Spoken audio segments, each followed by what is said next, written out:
स्क्रिनमा जोडिनु भएका र फेसबुकबाट सुनिरहनु भएका र फेरि भोलि भविष्यमा चाहिँ यो युट्युबबाट फेसबुकबाट सुन्नुहुने यहाँहरू सबैलाई हार्दिक अभिवादन व्यक्त गर्दछु यो युथिएको तर्फबाट। र आजको हाम्रो 250औं श्रृङ्खलामा हामी डाक्टर निर्मल लामिछानेलाई स्रोत व्यक्तिको रूपमा पाएका छौँ। डाक्टर निर्मल लामिछानेलाई मैले परिचय गराइरहनु पर्दाखेरि उहाँ हाल बीपी कोइराला मेमोरियल क्यान्सर हस्पिटलको अध्यक्ष हुनुहुन्छ र उहाँको विज्ञताको हिसाबले उहाँ सिनियर कन्सल्टेन्ट हुनुहुन्छ र उहाँ सर्जिकल अन्कोलोजिस्ट हुनुहुन्छ र उहाँको र त्यो स्पेशलाइजेसन युरोलोजीमा स्पेशलाइजेसन हो।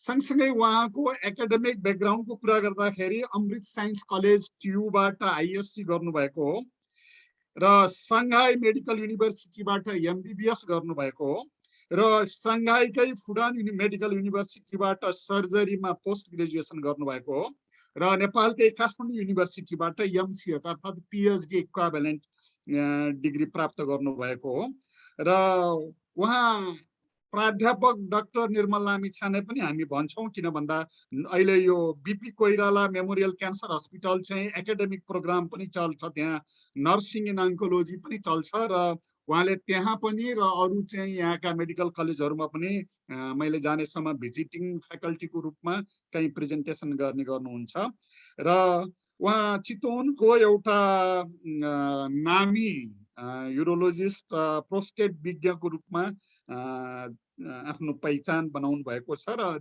देशैभरि त्यो पहिचान बनेको छ भन्ने लाग्छ।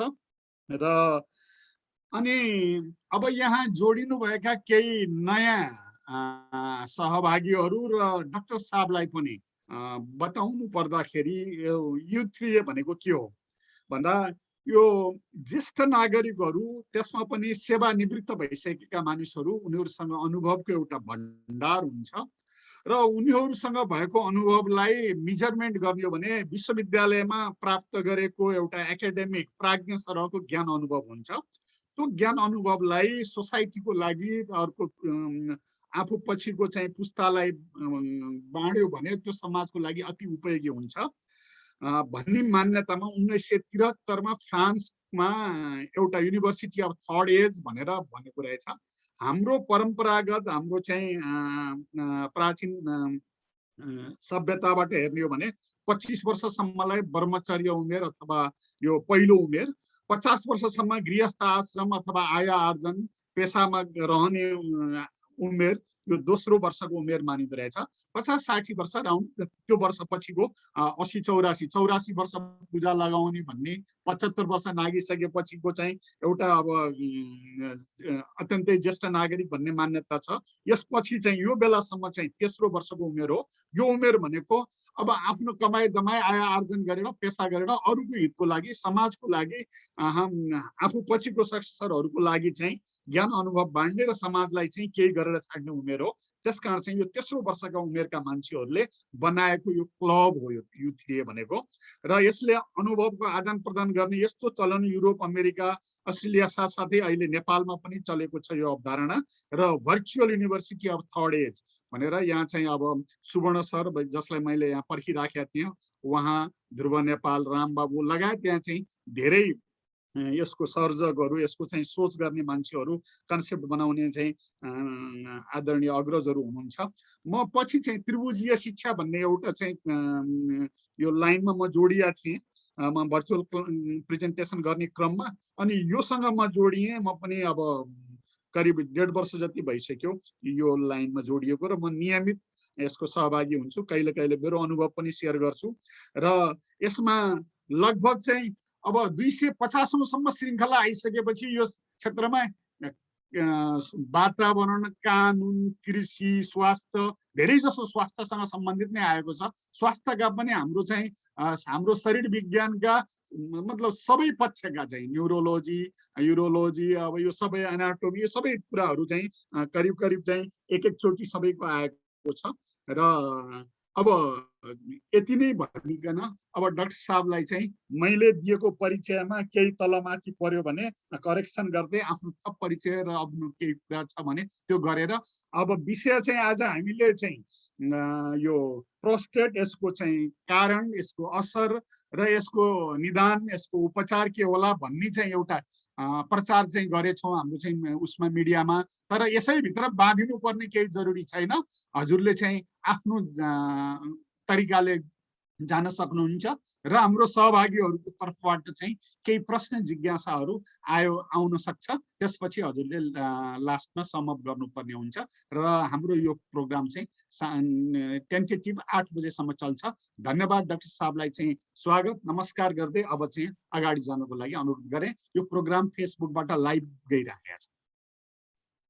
अब नमस्कार, धन्यवाद रमाकान्त सर तथा U3A को यो समूह जसले आज मलाई यस मेरो पनि यो त्यस्तो यहाँहरु जस्तो मान्छेहरुसँग इन्डिभिजुअल लेभलमा विभिन्न फोरमहरुमा भेटघाट र कुराकानी भएको भए तापनि यसरी अग्रजहरुको यो समूहलाई चाहिँ यसरी चाहिँ समय दिएर यहाँले मलाई निम्ताउनु भएकोमा धेरै धेरै धन्यवाद छ।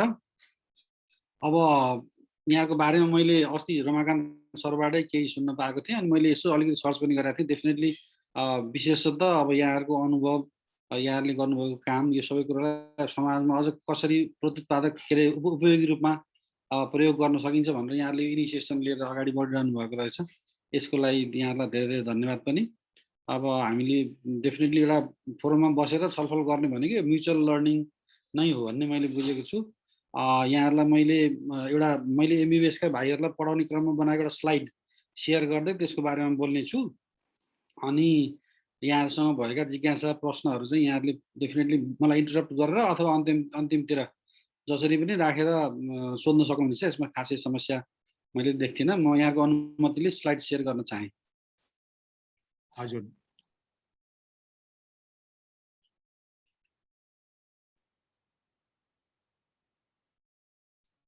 देखिन्छ सर, देखिरहेछ। देखिन्छ? देखिन्छ। हामीले यो प्रोस्टेटकै बारेमा म यसै नै विषय प्रस्तुतिमा म सोझै छिरेँ। हामीले नर्मल्ली मेडिकल टर्मिनोलोजीमा यसलाई बिनाइन प्रोस्टेटिक हाइपरप्लेसिया भनेर धेरै जसो भन्छौँ। अनि कहिलेकाहीँ बिनाइन इन्लार्जमेन्ट अफ प्रोस्टेट भनेर बीईपी पनि भन्ने गरिन्छ। हामीले थोरै एनाटोमीतिर यहाँलाई मैले लान चाहेँ। नर्मल्ली हामीले 20 अथवा 22 ग्राम 22 वर्षको उमेरकोलाई हामीले एउटा कट अफ राखेर हेऱ्यौँ भने एउटा प्रोस्टेटको नर्मली वेट चाहिँ 18 ग्राम जति हुने गर्दछ। यो एउटा वालनट जस्तो आकारको अङ्ग हुने हुनाले यसको चाहिँ लम्बाइ, चौडाइ र चाहिँ यसको गहिराई भनौँ अथवा चाहिँ त्यसको 3 डाइमेन्सनमा भन्दाखेरि 3 सेन्टिमिटर, 4 सेन्टिमिटर र 2 सेन्टिमिटर जति हुने गर्दछ। यो प्रोस्टेट भन्ने अङ्ग चाहिँ बेसिकली नर्मली एउटा ओभोइड सेपमा हुने हुन्छ। त्यसले गर्दा यसका चाहिँ सर्फेसहरूको कुरा गर्दा हामीले इन्टेरियर सर्फेस, पोस्टेरियर सर्फेस अनि त्यसपछि यो माथिपट्टि ब्लाडरसँग टाँसिने माथिल्लो सर्फेस र तलपट्टिको एपिकल सर्फेस युरेथ्रातिर हुने हुन्छ। र हामीले अर्को कुरा के बुझ्नु पर्यो भन्दाखेरिमा चाहिँ अब यो प्रोस्टेट ग्ल्यान्डको चित्रको हिसाबले हामीले हेर्यौँ भने यो हामी माथिपट्टि यो देखिरहेको अङ्ग यो ब्लाडर देखाइएको हो भने यसमा चाहिँ देखिएको नीलो रङको अङ्ग चाहिँ प्रोस्टेट ग्ल्यान्ड हो। यो प्रोस्टेट ग्ल्यान्ड बेसिकली यो ब्लाडरको तलपट्टि र युरेथ्राको माथिपट्टि एउटा बिचमा यो वालनट जस्तो आकारको एउटा अङ्ग यसरी बसेको हुन्छ। यो चाहिँ अझ स्केमेटिकली हामीले हेर्यौँ भने यो माथिपट्टिको यो प्रोस्टेट ग्ल्यान्ड हामीले यहाँ देखिरहेका छौँ भने यो तलपट्टि चाहिँ हामीले माथिपट्टि यो ब्लाडर देखिरहेका छौँ, तलपट्टि यो एउटा चाहिँ निलो अथवा यो कलरमा देखाइएको चाहिँ प्रोस्टेट हो र यसको बिचबाट युरेथ्रा चाहिँ ट्राभर्स भएर अगाडि बढिरहेको हुन्छ। यसको कति कम्पोनेन्ट के हुन्छ भन्दाखेरि यसमा लगभग 70% जति ग्ल्यान्डुलर एलिमेन्टहरू हुन्छन् जसको काम चाहिँ सेक्रेटरी काम हुन्छ भने त्यसमा अर्को 30% जति भोल्युम चाहिँ फाइब्रोमस्कुलर स्ट्रोमा भनेर हामी त्यसको चाहिँ स्केलेटन अथवा त्यसको भित्रपट्टिको इन्टरस्टिसियम त्यसरी चाहिँ मेकअप यसको बनेको हुन्छ। भास्कुलर सप्लाईको कुरो गर्दाखेरिमा यो इन्फेरियर भेजाइकल आर्ट्री भन्छौँ हामीले, पिसाबको थैलीमै सप्लाई गर्ने सबभन्दा तलको एउटा आर्ट्रीले ब्रान्चिङ हुँदै यो प्रोस्टेट ग्ल्यान्डलाई ब्लड सप्लाईहरू दिएको हुन्छ। यो हामीले पढ्दाखेरिमा चाहिँ म्याकनिल भन्ने एकजना एनाटोमिस्ट हुनुहुन्छ, उहाँ अमेरिकन कुनै युनिभर्सिटीमा पढाउनुहुन्थ्यो। उहाँले चाहिँ यो प्रोस्टेट ग्ल्यान्डलाई चाहिँ 5वटा एरियामा चाहिँ डिभाइड गर्नुभएको छ। तिनीहरू चाहिँ एउटा सेन्ट्रल जोन भनेर चाहिँ हामीले बेसिकली ए भन्ने पार्ट जुन चाहिँ यो इजाकुलेटरी डक्ट, यहाँ हामीले यो चाहिँ एउटा सेमिनल भेसिकल हो, हामीले यहाँनिर हेरौँ, यो चाहिँ बेसिकली यो सिमेन स्टोर भएर बस्ने अङ्ग हो र यो इजाकुलेटरी डक्ट भन्ने चाहिँ प्रोस्टेटको थ्रुबाट हुँदै हुँदै आएर यो युरेथ्रामा यहाँनिर प्रोस्टेटिक एपेक्स भन्दा अलिकति पछाडिपट्टि जोइनिङ हुन्छ, यसलाई हामीले प्रोस्टेटिक युट्रिकल भनेर भन्छौँ यो एरियालाई, र यसको वरिपरिको एरियालाई हामीले चाहिँ सेन्ट्रल जोन भन्छौँ, अनि अगाडिपट्टिको एरियालाई हामीले एन्टेरियर फाइब्रोमस्कुलर जोन भन्छौँ, बी भनेर देखाइएको छ यसलाई। सी भनेको ट्रान्जिसनल जोन भनिन्छ। बेसिकली यो ट्रान्जिसनल जोन भनेको चाहिँ यो युरेथ्रा, यो प्रोस्टेटिक युरेथ्रानिरको एरियालाई भन्छौँ हामीले। यो ई भनेर देखाइएको चाहिँ पेरियुरेथ्रल ग्ल्यान्ड भनेर भन्छौँ, अथवा यसलाई चाहिँ हामीले चाहिँ पेरिफेरल युरेथ्रल ग्ल्यान्ड पनि भनेर भनिन्छ। अर्को इम्पोर्टेन्ट कम्पोनेन्ट भनेको चाहिँ एउटा चाहिँ यो बाहिरपट्टिको पेरिफेरल जोन भनेर भनिन्छ। पेरिफेरल जोन भनेको चाहिँ प्रोस्टेटको पछाडिपट्टिको ठुलो एरियालाई यसले तपाईँको कभर गरे हुन्छ। हामीले भन्नुपर्दा यसको सिग्निफिकेन्स के छ त भन्दा एनाटोमिकली यहाँनिर सर्टन ग्ल्यान्डहरूको कुनै एरियामा धेरै प्रिडोमिनेन्स हुने र कुनै एरियामा कम हुने हुन्छ भने हामीले ग्रसली भन्दाखेरि धेरै जसो हाम्रो जुन बीपीएच अथवा चाहिँ बिनाइन प्रोस्टेटिक हाइपरट्रफी भनेर हामीले जुन भनिरहेछौँ अथवा हाइपरप्लेसिया, त्यो चाहिँ नर्मल्ली यो जोन ए र चाहिँ जोन ई यो एरियामा चाहिँ सेन्ट्रल जोन र चाहिँ अर्को ट्रान्जिसनल जोननिर हुने गर्छ भने धेरै जसो प्रोस्टेट क्यान्सरहरू चाहिँ यो डी जोनमा, जस्तै यसलाई हामीले पेरिफेरल जोन पनि भन्छौँ, यसमा हुने गरेको धेरै जसो भेटिन्छ। त्यसले गर्दा क्लिनिकल सिग्निफिकेन्स चाहिँ यसको यो छ। अब त्यही चिजलाई हामीले क्रस सेक्सनमा हेऱ्यौँ भने यो प्रोस्टेट ग्ल्यान्ड यहाँनिर यो ग्रे पिक्चरमा देखाइएको छ भने यो बिचमा रहेको एरिया चाहिँ यसको चाहिँ यो युरेथ्रल स्लिट हो, युरेथ्रा, अनि प्रोस्टेटको आफ्नै एउटा चाहिँ क्याप्सुल हुन्छ, त्यो क्याप्सुललाई हामी प्रोस्टेटिक क्याप्सुल भन्छौँ, र त्यसमा अनि सप्लाईहरू जस्तै ब्लड सप्लाई, नर्भ सप्लाईहरू हुन्छ, यसलाई हामीले न्युरोभास्कुलर बन्डल भनेर यसलाई ग्रसली भन्दाखेरिमा चाहिँ यस्तो नाम दिने गर्छौँ। अहिले हामीले कुरा गरे जस्तै यसलाई हामीले क्रस सेक्सनमा लगेर हेऱ्यौँ भने डिफ्रेन्ट एरियामा यो हामीले चाहिँ अहिले भनौँ फाइब्रोमस्कुलर र ग्ल्यान्डुलर कम्पोनेन्ट हुन्छ भनेर, बाहिरपट्टिको यो क्याप्सुलर एरिया भयो रातो चाहिँ, र भित्रपट्टि धेरै जसो एरिया चाहिँ यो पेरिफेरल जोनमा ग्ल्यान्डुलर कम्पोनेन्ट, अनि भित्रपट्टिकोमा पनि सर्टन ग्ल्यान्डुलर कम्पोनेन्टै हुन्छन्। यो सबै प्रोस्टेटिक ग्ल्यान्डका नलीहरू यो प्रोस्टेटिक युरेथ्रामै गएर खुल्ने हुन्छन्। अब हामी अलिकति सर्टन चिजहरू कसरी इन्टर रिलेट हुन्छन् भनेर चाहिँ यहाँ अलिकति यहाँलाई भन्न चाहेँ। जस्तै पुरुषहरू विशेषतः अब 40 वर्षभन्दा बढी उमेरमा पुगिसकेपछि अब विभिन्न प्रब्लमहरू हुन्छन्। जस्तै त्यसमा हुने मेन कुरा चाहिँ एउटा प्रोस्टेट अलिकति बढ्ने, प्रोस्टेटको ग्रोथ रेट चाहिँ हामीले भन्दा हुन त त्यो पछिल्लो समयमा गएर एउटा प्लाटुमा गएर त्यति धेरै बढ्दैन, तर 20 वर्ष पछाडिको उमेरमा हामीले इयरली 1.2 ग्राम पर इयर जस्तो रेटमा चाहिँ यो बढेर जान्छ भनेर भनिन्छ। यो चाहिँ धेरै बिरामीहरूको एनालाइसिसबाट बनाइएको एउटा कन्क्लुजन हो। एउटा कुनै पर्टिकुलर पर्सनमा यो ठ्याक्कै लागु नहुन सक्छ, तर अब यो एउटा स्ट्याटिस्टिकली हेर्दाखेरिमा 1.2 ग्राम पर इयर जस्तो रेटमा यो बढ्छ, र सर्टन एज भइसकेपछि यो त्यस्तो कन्टिन्युसली ग्रो भएर चाहिँ जाँदैन, एउटा प्लाटु फेजमा गएर स्ट्याग्नेसनमै बस्ने पनि हुन्छ। प्रोस्टेट बढ्दै गएपछि यसको अर्को कम्पोनेन्ट के हुन्छ भन्दाखेरि यसमा चाहिँ यसले अब्स्ट्रक्सन क्रिएट गर्छ। हामीले हेऱ्यौँ है, प्रोस्टेट चाहिँ यो ठ्याक्कै युरेथ्रा जुन प्रोस्टेटिक युरेथ्रा भनेर भन्छौँ हामीले, ब्ल्याडरको थ्रुबाट हुँदै यो पोस्टेरियर युरेथ्रामा जोडिने component of urethra is inside the prostatic urethra. त्यसले गर्दा यसले सर्टेन लेभलको एउटा अब्स्ट्रक्सन क्रिएट गर्छ, जसलाई हामीले ब्ल्याडर आउटलेट अब्स्ट्रक्सन भन्छौँ। त्यस्तै गरी हिस्टोलोजिकली पनि यो प्रोस्टेटिक हाइपरट्रफी अथवा हाइपरप्लेसिया सेलुलर ग्रोथ भइरहेको हुन्छ। हाम्रो चाहिँ शरीरमा रहेको टेस्टोस्टेरोनको इफेक्टमा त्यो प्रोस्टेटभित्रको ग्ल्यान्डुलर टिस्यु चाहिँ हाइपरप्लेसिया भएर सङ्ख्यामा बढिरहेको हुन्छ, र हाइपरट्रफी पनि सर्टेन लेभलमा भएको हुन्छ। दुईटै कम्पोनेन्ट यहाँ मिक्स हुन्छ। यो सबै चिजले गर्दाखेरिमा हामीलाई अब हुने के हुन्छ भन्दा लोवर युरिनरी ट्र्याक्ट सिम्पटम भनेर भन्छौँ हामीले, पिसाब निखार्न नसकिने अथवा पिसाबको थैलीकोले सर्टेन मात्रामा बढी प्रेसर क्रिएट गर्नुपर्ने हुनाले त्यहाँ आउने सेकेन्डरी चेन्जेसहरूका कारणहरूले गर्दाखेरिमा हामीलाई विभिन्न सिम्पटमहरू आउँछन्, जुनको बारेमा हामीले अलिकति पछाडि यहाँहरूलाई प्रस्ताउन कोसिस गर्नेछौँ।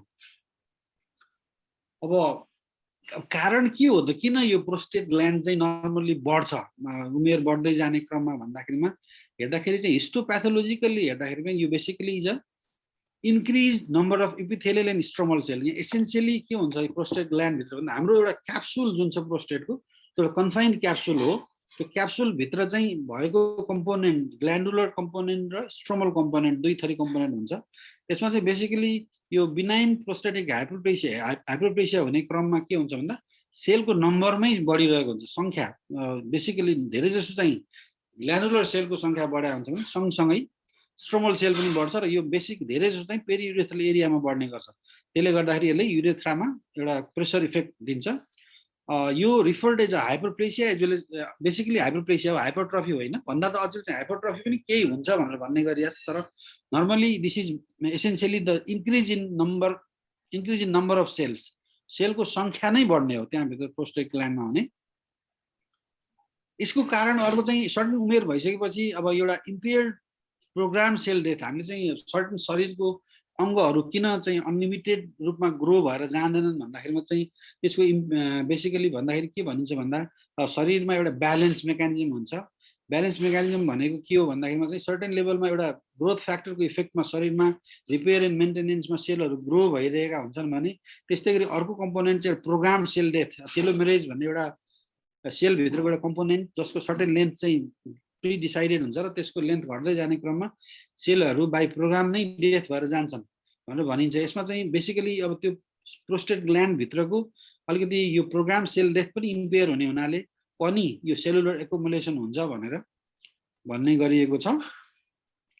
केले यो गर्छ यसरी चाहिँ तपाईँको प्रोग्राम सेल डेथलाई रिले गर्ने अथवा चाहिँ तपाईँको चाहिँ सेलको हाइपरप्लेसिया किन हुन्छ भन्दा बेसिकली यसमा चाहिँ हाम्रो इफेक्ट गराउने तपाईँको कम्पोनेन्ट भनौँ अथवा चाहिँ हर्मोन चाहिँ बेसिकली एन्ड्रोजेन्स हो जुन पुरुषहरूमा हुन्छ।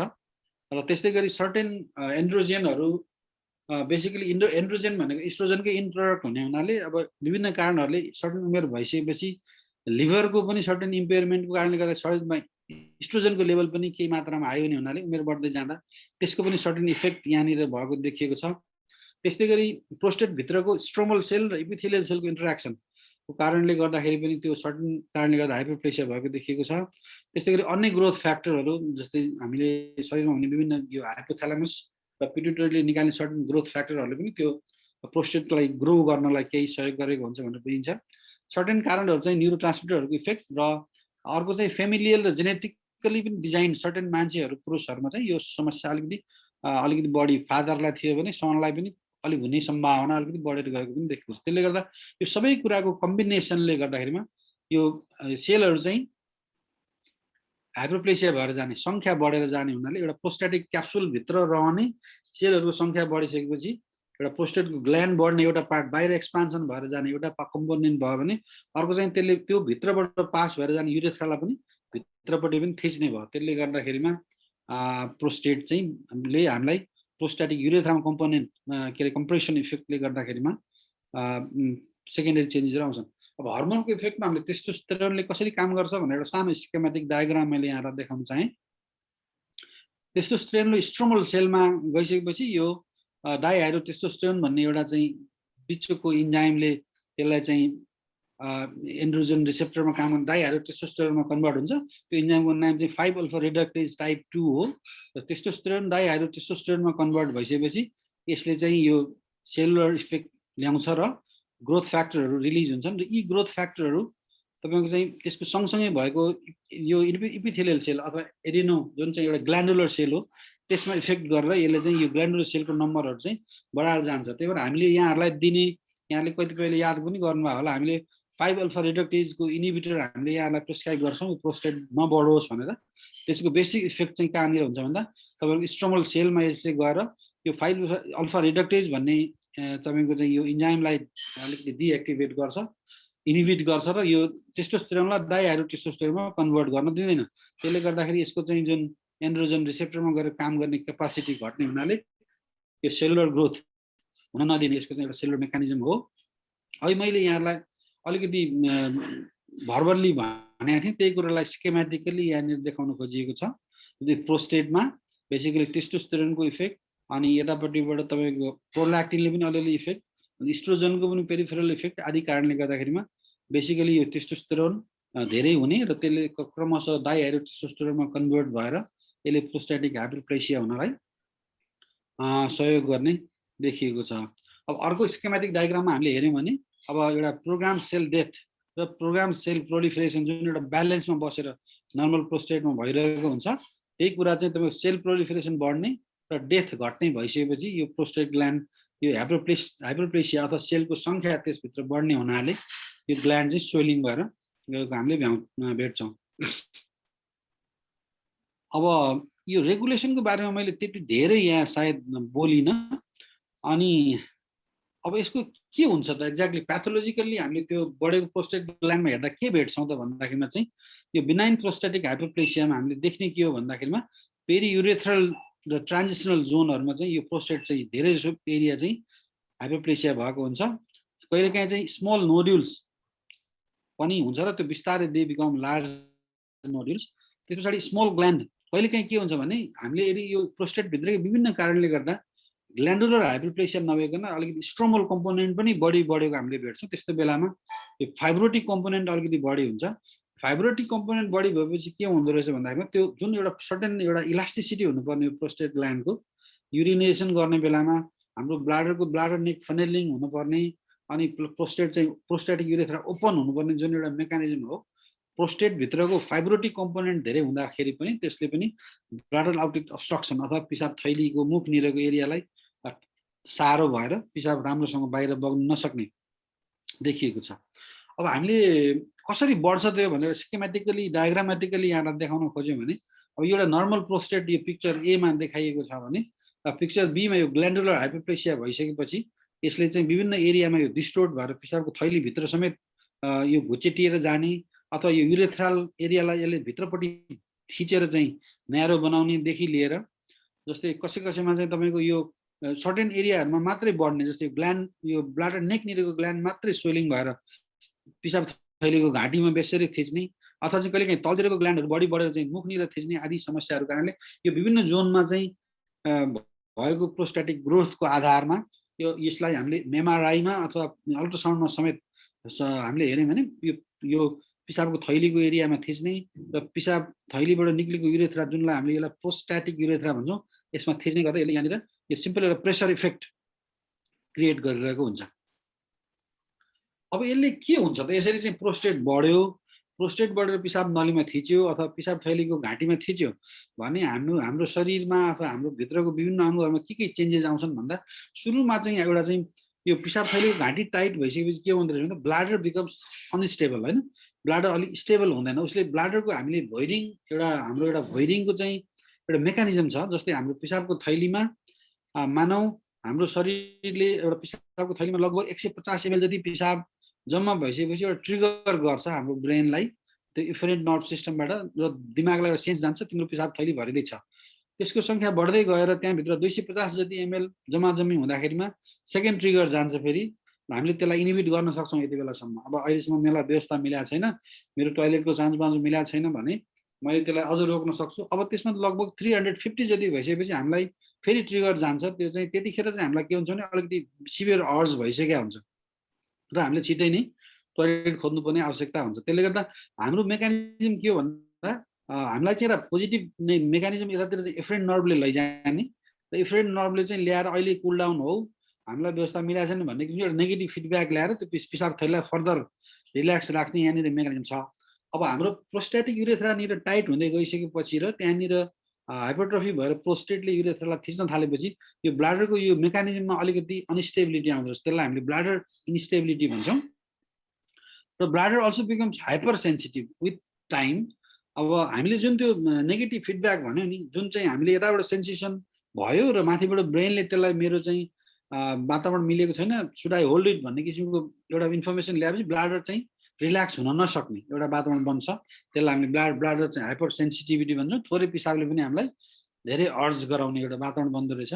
त्यस्तै गरी आउटलेट अब्स्ट्रक्सन भन्न यहाँ के खोज्यो भन्दा बेसिकली त्यो पिसाब गर्न खोजेका छौँ तर पिसाब रिल्याक्स भएर चाहिँ हाम्रो गइ नरहेको स्थिति, पिसाबको थैलीको घाँटी आउटलेट चाहिँ अलिकति टाइट भएर त्यो ग्ल्यान्डुलर कारणले होस् अथवा स्ट्रोमल कारणले होस् त्यो टाइट हुने र अर्को at the end of the day हामीले पिसाब थैलीले जुन एउटा एक्जर्ट गरेर पिसाबको लागि फोर्स क्रिएट गर्छौँ त्यो फोर्स र युरेथ्रल निरको टाइट हुने फोर्स चाहिँ पिसाब थैलीको थिच्ने फोर्सभन्दा बलियो भएर हाम्रो पिसाब धकेल्ने मसलहरू नै फेलियर हुने र अल्टिमेटली पिसाब थिच्नै नसकेर यो चाहिँ एक्युट रिटेन्सन अफ युरिन पिसाब अड्किने स्थितिसम्म आइपुग्न सक्ने सम्भावना हुन्छ।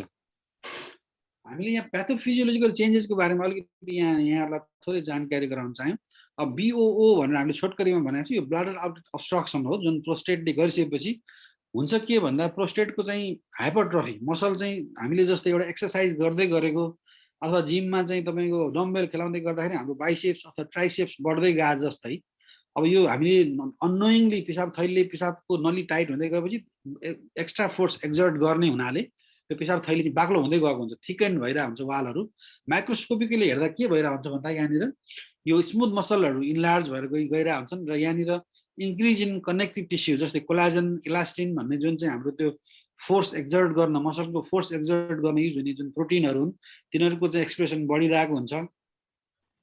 त्यस्तै गरी यो लिड टु पुअर कम्प्लायन्स, यो सबै कुरो पिसाबको थैली बाक्लो हुनु, मसलहरू हाइपरट्रफी हुनुले गर्दा के हुन्छ जस्तो हाम्रो पिसाब थैलीको जुन क्यापासिटी थियो हामीले बिस्तारै चाहिँ लो प्रेसर फिलिङ भन्छौँ, हाम्रो पिसाब थैलीभित्र भरिने एउटा मेकानिजमलाई पिसाब थैलीमा पिसाब भरिँदै जाने चाहिँ एउटा मेकानिजम जुन हो त्यो चाहिँ यसको कम्प्लायन्स घटेर थोरै पिसाब भरिँदैखेरिमै हामीलाई धेरै सेन्सेसन हुने, यस्तो फिलिङ आउने यस्तो चाहिँ हुन्छ। र त्यस्तै गरी पिसाबको नली जुन दुईवटा पिसाबको थैलीमा जोडिएको हुन्छ बिस्तारै बिस्तारै चाहिँ हाम्रो एउटा कस्तो हुन्छ भने हाम्रो एउटा चाहिँ प्रेसर ग्रेडियन्ट जुन कुरा छ, माथिपट्टि एउटा रेनल प्रेसर र तलपट्टिको ब्लाडरको प्रेसरको डिफरेन्सले गर्दा युरेटरबाट पिसाब बिस्तारै बग्दै पेरिस्टाल्सिसको क्रममा चाहिँ पिसाबको थैलीमा भरिँदै गएको हुन्छ। जब पिसाब थैलीको कम्प्लायन्स घट्छ अथवा पिसाब थैलीमा थोरै पिसाब जम्मा हुँदा पनि धेरै प्रेसर बनिरहेको हुन्छ, त्यो कन्टेक्स्टमा बिस्तारै चाहिँ इन्ट्रारेनल प्रेसर बढ्छ र लङ रनमा हाम्रो चाहिँ जुन पिसाबको एक्सक्रेसन हो किडनीमा हुने त्यो पनि एउटा प्रेसर ग्रेडियन्टमै डिपेन्ड हुनाले त्यसको प्रेसर बिस्तारै रेनल टिबुलसम्म पनि ट्रान्सफर हुने हुनाले यसले लङ टर्ममा हाम्रो पिसाब बन्ने मेकानिजमलाई नै असर गरिरहेको हुन्छ। त्यसले गर्दा लङ रनमा यसले हाम्रो पिसाब नलीहरू सुन्निने जसलाई हामीले हाइड्रोनेफ्रोसिस भन्छौँ त्यो पनि पहिला थोरै र बिस्तारै बिस्तारै त्यो पिसाब नली बढी सुन्निँदै जाने पनि देखिन्छ र अल्टिमेटली यो चाहिँ high pressure chronic urinary retention जस्तै अब पिसाब थैलीमा टन्नै पिसाब भरिएर बस्ने, तलपट्टि पिसाब बगाउन नसक्ने हुनाले पिसाब थैलीको प्रेसर चाहिँ हामीले नर्मल्ली भन्दा हाम्रो पिसाब थैलीको प्रेसर चाहिँ हामीलाई हामीलाई चाहिँ 40 मिलिमिटर सेन्टिमिटर अफ H2O भन्छ हामीले, नर्मली त्यो चाहिँ म्याक्सिमम हो। त्यहाँभन्दा माथि गइसकेपछि हाम्रो रेनल इम्पेयरमेन्ट हुन्छ र नर्मल्ली हाम्रो पिसाब थैलीको प्रेसर चाहिँ 5 सेन्टिमिटर अफ H2O जति हुन्छ र प्रोस्टेट बढेका मान्छेहरूको बिस्तारै बढ्दै जाने हुनाले अब यो सबै कुराको मेजरमेन्ट हाम्रो क्लिनिकल इभ्यालुएसनमा कहिलेकाहीँ नहुने हुनाले इन्डाइरेक्टली हामीले यदि हाइड्रोनेफ्रोसिस अथवा पिसाबको नलीहरू सुन्निन थाले भने अब पिसाब थैलीको प्रेसर बढ्न थालेछ भनेर इन्डाइरेक्टली हामीले यसलाई बुझ्छौँ।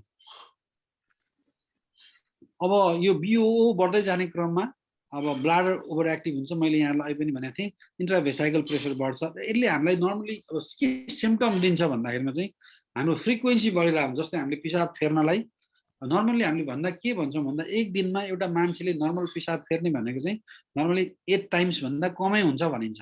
जब यो फ्रिक्वेन्सी 8 भन्दा बढी जान्छ, 12 होला अथवा 15 होला दिनभरिमा पिसाब फेर्ने, थोरै थोरै पिसाब तर हामी धेरै पटक जान थाल्यो भने त्यसलाई हामी फ्रिक्वेन्सी भन्छौँ।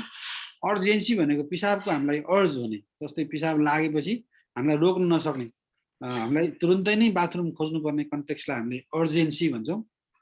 र अर्ज इन्कन्टिनेन्स भनेको चाहिँ पिसाब लागेपछि हामीले रोक्नै सक्दैनौँ, केही मात्रामा हाम्रो चाहिँ थोरै चाहिँ हाम्रो एक्सिडेन्ट नै हुन्छ, केही पिसाब चुहेर नै गइहाल्छ भन्ने समस्यालाई हामीले अर्ज इन्कन्टिनेन्स भनेर भन्छौँ। त्यसले गर्दा अब हामीले यहाँनिर बुझ्नुपर्ने कुरा अलिकति यहाँनिर के छ भन्दा यो फेजेस जस्तै आउटफ्लो अब्स्ट्रक्सन भयो भने एउटा स्टेज अफ कम्पेन्सेसन हुन्छ एउटा समयसम्म र त्यस पछाडि यो एउटा स्टेज अफ डिकम्पेन्सेसनमा हामी जान्छौँ बिरामीहरू। त्यो स्टेज अफ कम्पेन्सेसनमा के हुन्छ यहाँलाई मैले अलिकति बुझाउन चाहेँ। ब्लाडर मस्कुलेचरमा हाइपरट्रफी हुन्छ, अहिले मैले यहाँलाई सुनाएको थिएँ। त्यसमा के हुन्छ थिकनेस डबल अर ट्रिपल भइरहेको हुन्छ पिसाब थैलीको। हामीले अल्ट्रासाउन्ड स्क्यानमा यहाँहरूलाई कहिले काहीँ अल्ट्रासाउन्ड गर्ने डाक्टरले पिसाब थैलीको भित्ता बाक्लो भयो तपाईँको 5 मिलिमिटर छ अथवा 6 मिलिमिटर छ भनेर भन्छन् फुल ब्लाडरमा। नर्मल्ली पिसाब थैलीको भित्ताको डायमिटर चाहिँ के अरे थिकनेस चाहिँ नर्मली 3 मिलिमिटर चान्चुन चाहिँ रहने गरेको हुन्छ र बिस्तारै बढ्दै गइरहेको हुन्छ, 2 गुणा अथवा 3 गुणासम्म पनि पुग्छ। अर्को चाहिँ complete emptying of bladder is possible होइन, यो कम्पेन्सेसन भइन्जेलसम्म पिसाब थैलीबाट पुरै पिसाब बगिरहेको हुन्छ। जस्तै हामीले यहाँहरूलाई कहिलेकाहीँ यहाँले याद गर्नुभयो होला अल्ट्रासाउन्ड रिपोर्टमा हामीले पोस्ट भोइड रेजिडुअल युरिन एकचोटि चेक गर्नुपर्छ भनेर भन्छौँ। त्यसमा हामीले हेर्न खोजेको चाहिँ पिसाब थैलीमा कति पिसाब बाँकी छ त भनेर। यसले हामीलाई indirectly bladder is compensating or already decompensated भनेर आइडिया दिन्छ। त्यो चाहिँ यसमा पिसाब थैली कम्पेन्सेट गरिन्जेलसम्म त्यसले पुरै पिसाब फाल्न सकिरहेको हुन्छ र पिसाब थैलीमा ट्राबेकुलेसन भन्छौँ हामीले। अलिकति चित्र पछाडिसम्म मैले यो जनाउनको लागि तपाईँलाई यो मस्कुलर स्ट्रक्चर चाहिँ हाइपरट्रफी भएर गएपछि त्यहाँ डेट्रुसर मसल चाहिँ कस्तो हुन्छ भन्दा त्यसको इन्सर्सन र ओरिजिन सर्टेन इनमा नहुने र त्यो इरेगुलरली अलाइन मसल भएको हुनाले त्यसको पिक्चर चाहिँ हामीले चित्रमा देखायौँ भने भित्रबाट हामी सिस्टोस्कोपिकली हेर्दाखेरिमा यो नर्मल ब्लाडरमा यस्तो किसिमको स्मुथ मस्कुलर लाइनिङ यसरी देखिँदैन, हामीले स्मुथ म्युकोसा देखिरहेको हुन्छ भने अब यो जब चाहिँ डिकम्पेन्सेट हुन थालेको ब्लाडर हुन्छ त्यसमा चाहिँ हामीले यसरी ब्लड मसलहरूको हाइपरट्रफी र त्यसमा साना साना स्याकुलेसन्स भन्छ हामीले यस्तो देखिरहेको हुन्छ खाल्डाहरू। र लङ रनमा चाहिँ डायबेटिकुला जसलाई हामीले पिसाब थैलीबाट एउटा सानो पाल बनेर एउटा चाहिँ आउट पाउचिङ भएर यसरी चाहिँ पिसाब जमेर बस्ने यस्ता थैलीहरू बन्छन् जसलाई डायबेटिकुलम भन्छौँ, त्यस्ता पनि बन्न सुरु गर्छन्। र म्युकोसल इडेमा एन्ड भियुआर भनेको भेजाइको युरेटरी रिफ्लक्स, पिसाब थैलीको पिसाब चाहिँ युरेटरतिर पिसाब नली हुँदै किडनीतिर चाहिँ रिफ्लक्स भएर जाने यावत समस्याहरू चाहिँ डिकम्पेन्सेटरी फेजमा देखिन्छन् भने के अरे कम्पेन्सेटरी फेजमा जब ब्लाडर डिकम्पेन्सेट हुन्छ त्यो बेलामा हामीले प्रोस्टाटिक इडेमा इन्फेक्सनहरू भएका हुन सक्छन् अनि युरेथ्रल रेजिस्टेन्स अझ बढेर जान्छ, रेट्रोसिस टोटली फेल हुन्छ र पिसाब गर्नै नसक्ने स्थिति आउँछ। पोस्ट भोइड रेजिडुअल युरिन चाहिँ युजुअली हामीले भन्ने बेलामा चाहिँ हामीले 100 भन्दा मुनि भइन्जेल त्यति धेरै यसलाई कन्सर्न देखाउँदैनौँ, तर युजुअली अबभ 100 यसमा चाहिँ हामीले नर्मली भन्दा 250 भन्दा माथि गइसकेपछि यसलाई हामीले सिग्निफिकेन्ट भन्छौँ र यो अल्टिमेटली टोटल फेलियरमा चाहिँ एक्युट रिटेन्सन अफ युरिन, पिसाब गर्नै नसक्ने, पिसाब बगाउनै नसक्ने र पिसाब थैलीमा पिसाब पुरै अड्केर बस्ने वातावरण बन्छ।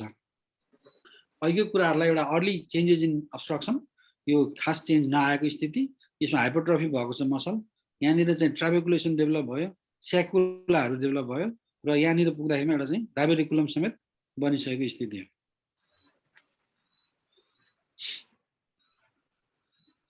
त्यही भएर यसमा चाहिँ हामीले अब हेर्दाखेरिमा प्याथोफिजियोलोजिकल हिसाबले हेर्दा अरू इन्फ्लुएन्सरहरू पनि यहाँ हुन्छन्, जस्तै हामीले एउटा प्रोस्टेटिक हाइपरप्लेसिया एउटा कम्पोनेन्ट हो, त्यसले गर्दा ब्लाडर आउटलेट अब्स्ट्रक्सन हुने, त्यसको कारणले डेट्रोसरमा रेस्पोन्स आउने, तर यसमा अरू मल्टिफ्याक्टोरियल हुन्छ। जस्तै कहिलेकाहीँ ब्लाडर आउटलेट अब्स्ट्रक्सन चाहिँ नन बिपिएच कज, जस्तै हामीले चाहिँ त्यहाँनिर अरू अन्य कारणले फाइब्रोटिक तपाईँको चाहिँ प्रोस्टेट अथवा चाहिँ हाम्रो युरेथ्रल स्ट्रक्चर पिसाबको नली साँगुरिएर अरू कारणले ट्रमाटिक अथवा इन्फ्लेमेटरी युरेथ्रल स्ट्रक्चरहरू कारणले नन बिपिएच कजेसहरूले पनि यहाँनिर कन्ट्रिब्युट गरिरहेको हुनसक्छ।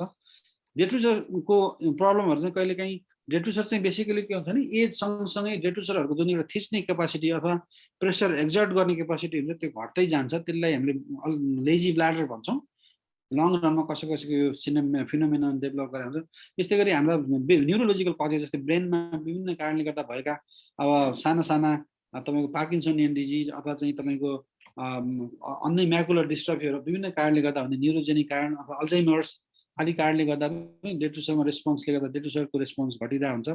त्यस्तै गरी अन्य कारणले हुने पोलियुरिया, जस्तै हाम्रो डायबिटिज छ अनकन्ट्रोल अथवा अन्य कारणले गर्दाखेरिमा हाम्रो चाहिँ एसआइरिएचका विभिन्न कारणहरू छन्, त्यसले गर्दा पोलियुरिक फेज पिसाब धेरै बन्ने स्थिति छ भने पनि कहिलेकाहीँ यो कुराहरू कहिलेकाहीँ सँगसँगै मिसिएर आउँछ, जसलाई विभिन्न कुराहरूको ल्याब रिपोर्ट र बिरामीले भन्नुभएको उहाँको चाहिँ अनुभव अथवा उहाँले दिने सिम्पटमको आधारमा हामीले त्यसलाई छुट्याउनु पर्ने हुन्छ।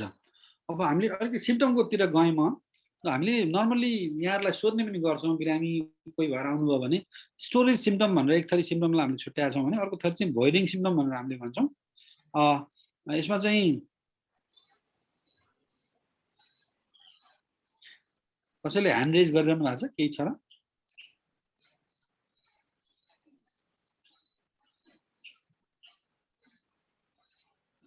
मातृका ओझा सरले ह्यान्ड रेज गर्नुभएको छ।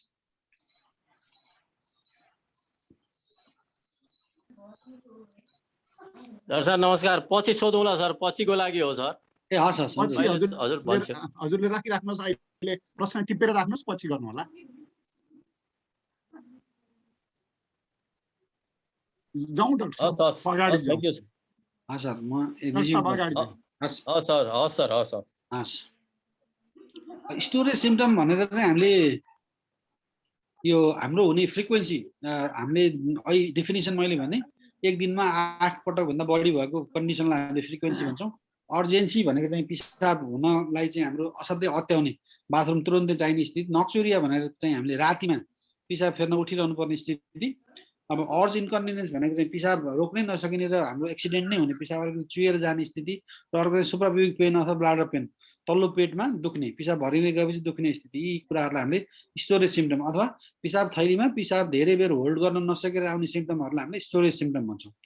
त्यस्तै गरी भोइडिङ सिम्पटम भनेको चाहिँ पिसाब बाहिर बगाउन नसकेर आउने सिम्पटम, जस्तै इन्टरमिडिएन्ट फ्लो, पिसाब चाहिँ एउटै सरर नजानु, बिचमा काटिएर पिसाब हुनु, यो पार्सियल इम्प्टाइङ अफ युरिनरी ब्लाडर, जस्तै पिसाब थैली तपाईँले पिसाब त गर्नुभयो तर चाहिँ हाम्रो पिसाब थैलीले पुरै निख्रे जस्तो लागेन, मलाई त्यहाँ पिसाब केही बाँकी छ कि भन्ने फिलिङ भइरहनुलाई हामीले पार्सियल इम्प्टाइङ भनेर भन्छौँ। जस्तै विक स्ट्रिम, हाम्रो यो पिसाबको धारो एकदम राम्रो जान्थ्यो तर चाहिँ सडनली अथवा केही महिनादेखि मेरो ग्रेजुअल्ली पिसाबको धारो मसिनो हुँदै गइरहेछ भन्ने एउटा फिलिङ। र त्यस्तै गरी स्ट्रेनिङ, मैले एक्स्ट्रा फोर्स लगाएर चाहिँ पिसाब फालिरहनु पर्ने स्थिति आउने।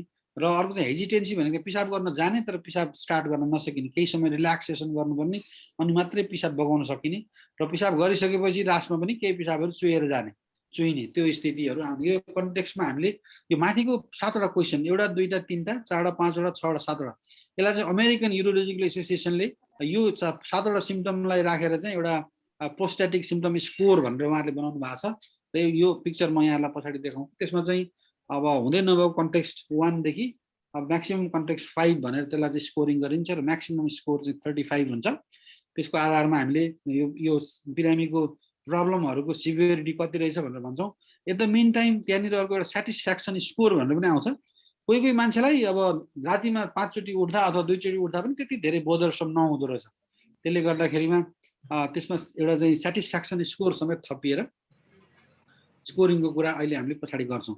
अब यी कुराहरू चाहिँ इम्पोर्टेन्ट छन्। यी कुराहरू कहिलेकाहीँ असाध्यै सब्जेक्टिभ छन्, त्यसले गर्दा हामीले लास्ट 2 मन्थ्स 2 महिना जतिमा हामीलाई युरिनरी सिम्पटमहरूमा के परिवर्तनहरू आछन् भनेर एउटा आफैले यसरी कुर्सीमा बसेर एकछिन सोच्दै सोच्दै यसको बारेमा चाहिँ भर्नुपर्ने हुन्छ। र कहिलेकाहीँ यो भर्नुभन्दा अगाडि केही थोरै चाहिँ यसको अर्थ यो हो है भनेर बुझाउनु पर्ने आवश्यकता चाहिँ हुने हामीले देखेका छौँ।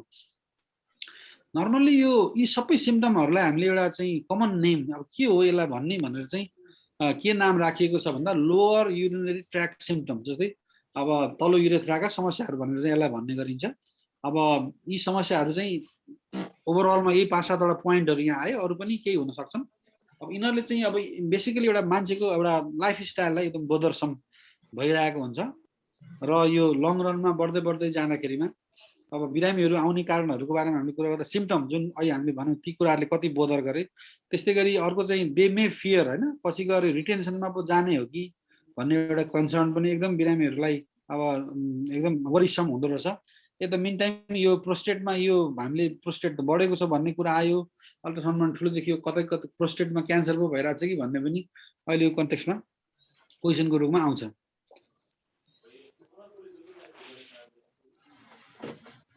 अब हामीले इन्टरचेन्जेबली युज गर्ने एउटा सर्टेन टर्मिनोलोजीहरू हुन्छ यहाँ। नर्मली अहिले यहाँहरूलाई भने मैले हिस्टोलोजिकली हेर्दा यो एउटा प्रोस्टेटिक हाइपरप्लेसिया नै हो, नम्बर अफ सेल्स नै बढ्या हुन्छ। हामीले क्लिनिकली हेर्दा प्रोस्टेटको साइज बढेको हुन्छ। यसले ल्याउने प्रब्लम चाहिँ ब्लाडर के अरे बिनाइन प्रोस्टेटिक अब्स्ट्रक्सन, प्रोस्टेटले गर्दा पिसाबको थैलीमा रोक्ने एउटा वातावरण बनाएको हुन्छ। त्यस्तै गरी ब्लाडर आउटलेट अब्स्ट्रक्सन पनि अर्को भाषा यसलाई हामीले भन्छौँ। विभिन्न डाक्टरहरूले विभिन्न टर्मिनोलोजी लेख्ने चलन छ प्रिस्क्रिप्सनमा। अनि अर्को एकदम कमनली युज टर्मिनोलोजी चाहिँ लोअर युरिनरी ट्र्याक्ट सिम्पटम भनेर चाहिँ हामीले लेख्ने गर्छौँ। अब पहिला यसलाई प्रोस्टाटिजम पनि भन्ने गरिन्थ्यो। प्रोस्टाटिजमलाई अहिले चाहिँ लोअर युरिनरी ट्र्याक्ट सिम्पटम भन्ने टर्मिनोलोजीले लगभग रिप्लेस गरिसकेको स्थिति छ। र हामीले डायग्नोसिस लेख्ने क्रममा चाहिँ अब एलयुटिएस भनेर लेख्छौँ अगाडिपट्टि, र पछाडि बिपिएस भनेर लेख्छौँ, अथवा अन्य कारण जस्तै युरेथ्रल स्ट्रिक्चर अथवा चाहिँ युटिआई छ भने चाहिँ हामीले यसमा चाहिँ बिपिएच, अर्को स्ल्यास राखेर युटिआई, अर्को स्ल्यास राखेर युरेथ्रल स्ट्रिक्चर भन्दै जान्छौँ। नर्मली यो टर्मिनोलोजी चाहिँ लोअर युरिनरी ट्र्याक्ट सिम्पटम भनेर चाहिँ एउटा इङ्ल्यान्डको एकजना युरोलोजिस्टले क्वाइन गर्नुभएको टर्मिनोलोजी हो यो, र अहिले चाहिँ वर्ल्ड वाइड नै प्रयोग हुन्छ। अहिले मैले कुरा गरेको थिएँ यो अमेरिकन युरोलोजिकल एसोसिएसनको यो symptom index for benign prostatic hyperplasia भनेर यहाँनिर चाहिँ 0 देखि 5 सँग स्कोरिङ हुन्छ। यो अहिले मैले भनेको चिज 7वटा चिजहरू यहाँ छन्, र यसलाई चाहिँ अब नि स्कोर गरेर बिरामीको म्याक्सिमम स्कोर चाहिँ 35 हुन्छ। यसमा चाहिँ अर्को एउटा चाहिँ स्कोर थपिएको छ अहिले, त्यो चाहिँ क्वालिटी अफ लाइफ स्कोर भनेर भनिन्छ। यो पनि 0 देखि 5 नै छ।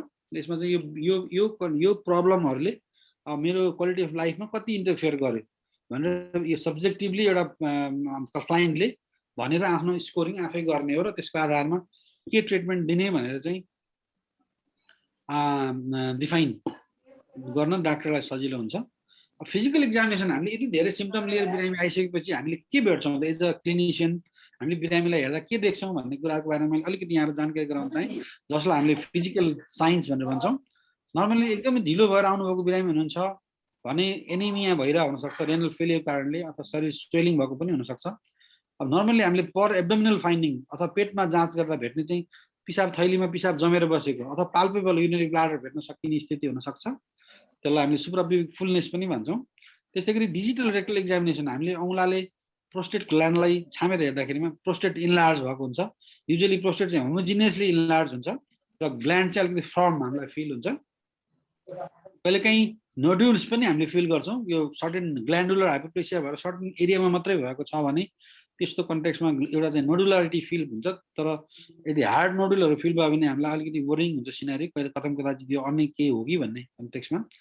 अन्य जेनेटिक एक्जाममा हामीले युरेथ्रल कन्डिसन हेर्छौँ, जसमा चाहिँ सँगसँगै कहिले कसैको चाहिँ कन्कमिटेन्ट युरेथ्रल प्रब्लमहरू जस्तै युरेथ्रल स्ट्रिक्चर अथवा युरेथ्रल फाइब्रोसिसहरू छ भने युरेथ्रा पनि हार्ड युरेथ्रा फिल हुनसक्छ। कहिलेकाहीँ मिएटस पिसाब नलीमा निक्लने पिसाब निक्लने ठाउँमा पनि विभिन्न कन्डिसन हुन्छन्, जसले गर्दा मिएटस न्यारो भइरहेको हुन्छ। यो जस्तै यो लाइकन स्क्लेरोसिस भन्ने डिजिज हुन्छ। त्यस्तै गरी अन्य फाइब्रोटिक डिजिजहरूले पनि सब मेटल स्टेनोसिसहरू आदि भएको हुन्छ। त्यो कन्टेक्स्टमा पनि हामीलाई सिम्पटम उस्तै हुने हुनाले यी मिएटस जाँच्नुपर्ने डाक्टरले चाहिँ नर्मली पेटको जाँच अनि हाम्रो चाहिँ यो डिजिटल रेक्टल एक्जामिनेसन र युरेथ्रल एक्जामिनेसन जस्तै पिसाब थैलीको पिसाब नलीको मुख र पिसाब नलीको फिल पनि गर्नुपर्ने आवश्यकता हुन्छ। त्यस्तै गरी पेरिनियल वुन्ड जस्तै हाम्रो पिसाब गर्ने दिशा गर्ने एरियामा चोटपटक लागेर अथवा रोड ट्राफिक एक्सिडेन्ट भएर पहिला पिसाब नलीमा चोट लागेर पनि युरेथ्रल स्ट्रिक्चर भन्ने एउटा डिजिज स्टार्ट भएको हुनसक्छ। अथवा पहिला आइसियुमा कुनै कारणले एडमिसन भएको थियो, क्याथेटराइज भयो, ट्रमाटाइज क्याथेटराइजेसन भएको स्थितिमा पनि कहिलेकाहीँ युरेथ्रल स्ट्रिक्चर भएको हुन्छ। त्यसको सिम्पटम पनि लगभग योसँग मिल्ने हुनाले ती सबै कुराहरूलाई as a clinician roll out गर्नुपर्ने हुन्छ। अनि हामीले गर्ने टेस्टहरूमा रेडियोलोजिकल टेस्ट, ल्याबोरेटरी टेस्ट हुन्छ। हामीले नर्मल्ली प्रिस्क्राइब गर्ने एउटा टेस्ट चाहिँ अल्ट्रासोनोग्राम हो, जसमा यो पिसाब थैलीको वालको चेन्जेसहरू, थिकनेस कति बढ्यो, प्रोस्टेटको साइज कस्तो छ, त्यसमा नोडुल्स छन् कि छैनन्, र प्रोस्टेटको कारणले अथवा विभिन्न कारणले पिसाब थैलीमा पोस्ट भोइड रेजिडुअल युरिन कति छ, यो इन्ट्राभेजाइकल प्रोस्टेटिक प्रोट्रुजन अथवा यो मिडियन लोब भन्छौँ हामीले। कहिलेकाहीँ पोस्टेरियर वाल अफ एरियाको प्रोस्टेट इन्लार्ज भएर पिसाब थैलीमा जाने हुनाले यो पिसाब थैलीको भित्र प्रोस्टेटको कम्पोनेन्ट कति भित्र छिरेको छ भन्ने एउटा नापो पनि अल्ट्रासाउन्ड गर्ने डाक्टर साहबहरूले हामीलाई दिन सक्नुहुन्छ। त्यस्तै गरी हामीले ब्लड पिक्चर पुरै हेर्छौँ, युरिया क्रिएटिनिन हेर्छौँ, युरिनको रुटिन र माइक्रोस्कोपिक टेस्ट गरेर त्यसमा कुनै इन्फेक्सियस अथवा चाहिँ इन्फेक्टिभ कम्पोनेन्ट केही छ कि भनेर पनि त्यसमा हेर्नुपर्ने हुन्छ। त्यस्तै गरी यदि युरिनरी ट्र्याक्ट इन्फेक्सन छ भने सँगसँगै कन्कमिटेन्ट भने त्यसमा कल्चर एन्ड सेन्सिटिभिटी समेत गरेर त्यो कुन चाहिँ ब्याक्टेरिया छ र त्यसको सेन्सिटिभ एन्टिबायोटिक्स के छ भनेर पनि हेर्नुपर्ने स्थिति आउन सक्छ। त्यस्तै गरी हामीले अचेल प्रोस्टेटिक इन्लार्जमेन्ट भएको बिरामीहरूमा पिएसए जसको full form prostate specific antigen हो, यो पनि हेर्ने गर्छौँ, जुन चाहिँ नर्मली प्रोस्टेटिक क्यान्सरहरूमा बढेको भेटिन्छ। एट द मेन टाइम हामीले एउटा युरोफ्लोमेट्री अथवा युरोडाइनामिक्स, नर्मली युरोफ्लोमेट्री भन्ने चाहिँ एउटा गराउँछौँ। युरोफ्लोमेट्री भनेको के हो भन्दाखेरिमा चाहिँ एउटा मेसिनमा पिसाब फेराइन्छ। त्यो मेसिनले चाहिँ तपाईँले कति समयमा कति भोल्युम पिसाब त्यहाँनिर बगाउन सक्नुभयो भनेर एउटा क्यालकुलेसन दिन्छ। यतापट्टि फ्लो रेट यसले क्यालकुलेट गरेको हुन्छ भने अर्कोतिर टाइमको अगेन्स्टमा यो ग्राफ प्लट गरिएको हुन्छ। र नर्मल्ली हाम्रो चाहिँ युजुअली नर्मल भेडिङमा हामीले चाहिँ 45 सेकेन्ड जतिमा सकाउनु पर्ने हुन्छ। र यो चाहिँ युजुअली ग्रेजुअली हुँदै गएर यो चाहिँ एभरेज फ्लो, हाम्रो एभरेज फ्लो रेट यहाँ भयो भने यो म्याक्सिमम फ्लो रेट यहाँ यतिसम्म पुग्नुपर्ने। नर्मली अब यो अबोभ 10 भनेर हामीले भन्छौँ। र टाइम चाहिँ फ्लो टाइम चाहिँ लगभग 45 सेकेन्ड जतिमा सकाउनु पर्ने हुन्छ। यो हाम्रो प्रोस्टेट बढ्दै गएपछि अथवा बिनाइन इन्लार्जमेन्ट प्रोस्टेट भएर ब्लड अब्स्ट्रक्सन हुन थालिसकेपछि यो बिस्तारै यो कर्भ फ्ल्याटनिङ भएर यो लामो हुन थाल्छ। अथवा ब्लाडरले चाहिँ इन्टरमिडिएन्ट प्रेसर क्रिएट गरेको छ भने त्यसमा इन्टरमिडिएन्ट टाइपको चाहिँ यो ग्राफ आउँछ। यसले हामीलाई पिसाब थैलीले कति प्रेसर एक्जर्ट गर्यो भन्ने बारेमा चाहिँ जानकारी हामी दिन सक्छौँ। यसलाई युरोफ्लोमेट्री भनिन्छ। अब हामी यति कुराकानी भइसकेबाट प्रोस्टेट बढेकै हो, अब यसले गर्दाखेरि पिसाब थैलीमा सर्टेन प्रेसर क्रिएट भएकै छ र प्रोपरली पिसाब फाल्न नसकेको स्थिति हो भन्ने थाहा पाइसकेपछि अहिले हामीले जुन यहाँलाई स्कोरिङ गऱ्यौँ त्यो स्कोरिङको आधारमा जस्तै अब स्कोरिङ 1 to 7 देखिनेसम्म यस्तो सिम्पटमहरूलाई हामीले माइल्ड सिम्पटम भन्छौँ। स्कोरिङको 8 देखि 18 पुग्न थालेपछि यसलाई मोडरेट सिम्पटम भनेर भन्छौँ हामीले। र 18 भन्दा माथि यो चाहिँ स्कोरिङ भयो भने त्यसलाई हामी सिभियर सिम्पटम्स भन्छौँ। र अर्को कुरा साइज अफ प्रोस्टेट, अर्को यसले ल्याएका कम्प्लिकेसन्सहरू के भएका छन् त भित्र भन्ने आधारमा हामीले ट्रिटमेन्ट डिभाइस गर्छौँ। अब ट्रिटमेन्ट के हुन्छन् भन्दाखेरिमा हामीले नर्मली स्पिकिङ चाहिँ अब हामीले वाचफुल वेटिङ, जस्तै अब यो अलिअलि सिम्पटम छ जस्तै लेस देन 7 छ भने यस्तो कन्टेक्स्टमा औषधि खाइहाल्नु पनि पर्दैन, केही समय हेरौँ यसले आफै पनि सिम्पटम रिजल्भ पनि भएर जान सक्छ भन्ने किसिमले एस्योरेन्स दिन सकिन्छ भने त्यस पछाडि हामी मेडिकल ट्रिटमेन्टमा जान्छौँ। मेडिकल ट्रिटमेन्ट फेलियर अथवा मेडिकल ट्रिटमेन्टले राम्रो रेस्पोन्स नआएको कन्टेक्स्टमा अथवा अन्य कम्प्लिकेसन नै छन् भने प्रोस्टेट इन्लार्ज भएर secondary changes are renal failure छ अथवा ब्लिडिङ भइरहेको छ इत्यादि अथवा सेकेन्डरी चेन्जेस भएर ब्लाडरमा स्याकुलेसन्स अथवा ट्राबेकुलेसन आइरहेको छ भने हामीले सर्जिकल ट्रिटमेन्ट अफर गर्छौँ। त्यस्तै गरी कहिलेकाहीँ अब यस्तो कुनै पनि ट्रिटमेन्ट अफर गर्न नसक्ने कन्टेक्स्ट छ भने त्यस्तो बेलामा चाहिँ अब क्याथेटराइज गरेर पिसाब ड्रेन गर्ने अथवा प्रोस्टेटिक स्टेन्टहरू राखेर चाहिँ पिसाब बग्ने बाटो बनाउने आदि उपायहरू हामीले गर्न सक्छौँ। नर्मली वाचफुल वेटिङ कहिले गर्ने भन्दा अनकम्प्लिकेटेड बिपिएच जस्तै कुनै पनि यसको कम्प्लिकेसन आएको छैन भने त्यस्तो बेलामा हामी गर्छौँ। र युजुअली स्कोरिङ वाइज अब यो माइल्ड सिम्पटमहरू भएको बिरामीहरूलाई त्यो हामीले अफर गर्न सक्छौँ। अब युजुअली अब हामी अहिले भन्यौँ मोडरेट सिम्पटम भएको बिरामीहरूलाई चाहिँ मेडिकल ट्रिटमेन्ट अफर गर्ने चलन हुन्छ। यो चाहिँ usually it's a life long therapy, एकदम लामो समयसम्म खानुपर्ने हुन्छ। र स्मलर प्रोस्टेट लेस देन 30 ग्रामकोहरूमा हामीले अल्फा ब्लकर भन्ने एक थरी औषधि प्रयोग गर्छौँ भने लार्जर प्रोस्टेटहरूमा चाहिँ हामीले 5 alpha reductase inhibitor along with alpha ब्लकरहरू प्रयोग गर्छौँ। अल्फा ब्लकरहरू यहाँलाई मैले अलिकति जानकारी गराउन चाहेँ। अल्फा ब्लकरहरूको बेसिक काम चाहिँ के हो भन्दा यिनीहरू चाहिँ alpha 1 adrenal receptor mediated prostatic smooth मसललाई यिनीहरूले चाहिँ ब्लक गर्ने हुनाले यो मस्कुलर हिसाबले चाहिँ ब्लाडर को घाँटीनिरको मसलहरू रिल्याक्स हुने। जस्तै मैले यहाँलाई सानो चित्र देखाएँ। यहाँ यो अल्फा रिसेप्टरहरू यो एरियामा चाहिँ प्रिडोमिनेन्टली मेडिकल रिसर्चहरूले देखाएको छ यो प्रोस्टेटभित्रको स्ट्रोमामा र ब्लाडर नेक यो पिसाब थैलीमा यो कन्सन्ट्रेट भएको हुन्छ। त्यसले गर्दा त्यो औषधिले यो अल्फा एड्रेनर्जिक रिसेप्टरमा ब्लक गरिदिएपछि यो एरियाको मसलहरू कन्ट्र्याक्ट भएर टाइट नहुने हुनाले यो पार्ट रिल्याक्स हुने र यो पार्ट रिल्याक्स भएपछि यो भोइडिङ अथवा पिसाब बगाउनलाई सजिलो हुने हुन्छ। त्यसले गर्दा यो डाइनामिक कम्पोनेन्ट जुन चाहिँ मसलको कारणले गर्दा टाइटनेस भएर पिसाब थैलीको घाँटी रिल्याक्स हुन नसकेर पिसाब बाहिर नबगिरहेको स्थिति हो, यसलाई चाहिँ अल्फा एड्रेनर्जिक रिसेप्टर ब्लकरहरू दिएर हामी जस्तै हामीले यहाँलाई नर्मली प्रिस्क्राइब गर्ने ट्याम्सुलोसिन अथवा अल्फुजोसिन भन्ने औषधिहरू छन्, तिनीहरूले यसमा काम गर्छन्। पहिला चाहिँ प्राजोसिन अथवा टेराजोसिन डक्साजोसिन भन्ने औषधिहरू चलाइन्थ्यो। यिनीहरू चाहिँ लङ एक्टिङ हुन्थे र यिनीहरू सेलेक्टिभ पनि हुँदैन्थे। र अहिले आएर चाहिँ अल्फा 1 अल्फा ए को पनि 1A को चाहिँ रिसेप्टरको सबटाइपको ब्लकरहरू जुन चाहिँ ट्याम्सुलोसिन अल्फुजोसिन अथवा सिलोडोसिन भन्ने औषधिहरू आएका छन्। यिनीहरूले चाहिँ सेलेक्टिभली यो ब्लाडरकै नेकनिरको वरिपरि र प्रोस्टेटिक स्मुथ मसलमा हुने यो अल्फा ब्लकिङ गर्ने हुनाले यसको चाहिँ पुरै शरीरमा हुने साइड इफेक्ट अलिकति कम हुन्छ। केही त हुन्छ भने यसका साइड इफेक्टहरूमा नर्मली विकनेस हुने, डिजिनेस हुने, हेडेक हुने, पोस्टुरल हाइपोटेन्सन हुने र अलिक धेरै पेसेन्टहरूमा चाहिँ रेट्रोग्रेड इज्याकुलेसन हुने यो प्रब्लम चाहिँ हुन्छ। त्यस्तै गरी अर्को ब्रोड क्याटेगोरी अफ औषधिहरू चाहिँ 5 अल्फा रिडक्टेजका इनिबिटरहरू हुन्। यिनीहरू चाहिँ हामीले नाममा विभिन्न नाममा फिनास्टेराइड, ड्युटास्टेराइड भन्ने नामहरूमा आउँछन्। यसको काम चाहिँ अहिले मैले यहाँलाई मेकानिजम देखाएँ।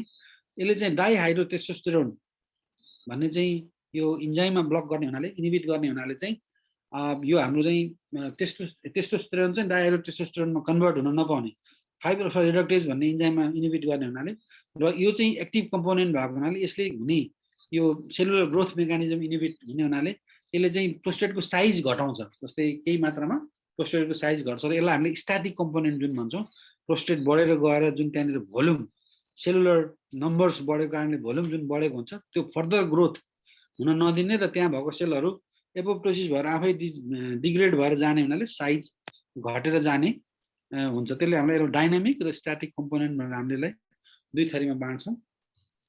अब यो फिनास्टेराइड र ड्युटास्टेराइड भन्ने औषधिहरूको साइड इफेक्टको कुरा गर्ने भने यसमा बेसिकली लस अफ लिबिडो र यसमा चाहिँ एउटा सर्टेन पर्सेन्टेज अफ पेसेन्टहरूमा चाहिँ यदि इनकेस प्रोस्टेट क्यान्सर भएको खण्डमा चाहिँ हाई ग्रेड प्रोस्टेट क्यान्सरहरू हुन्छन् भनेर चाहिँ एउटा यसको वार्निङ चाहिँ छ।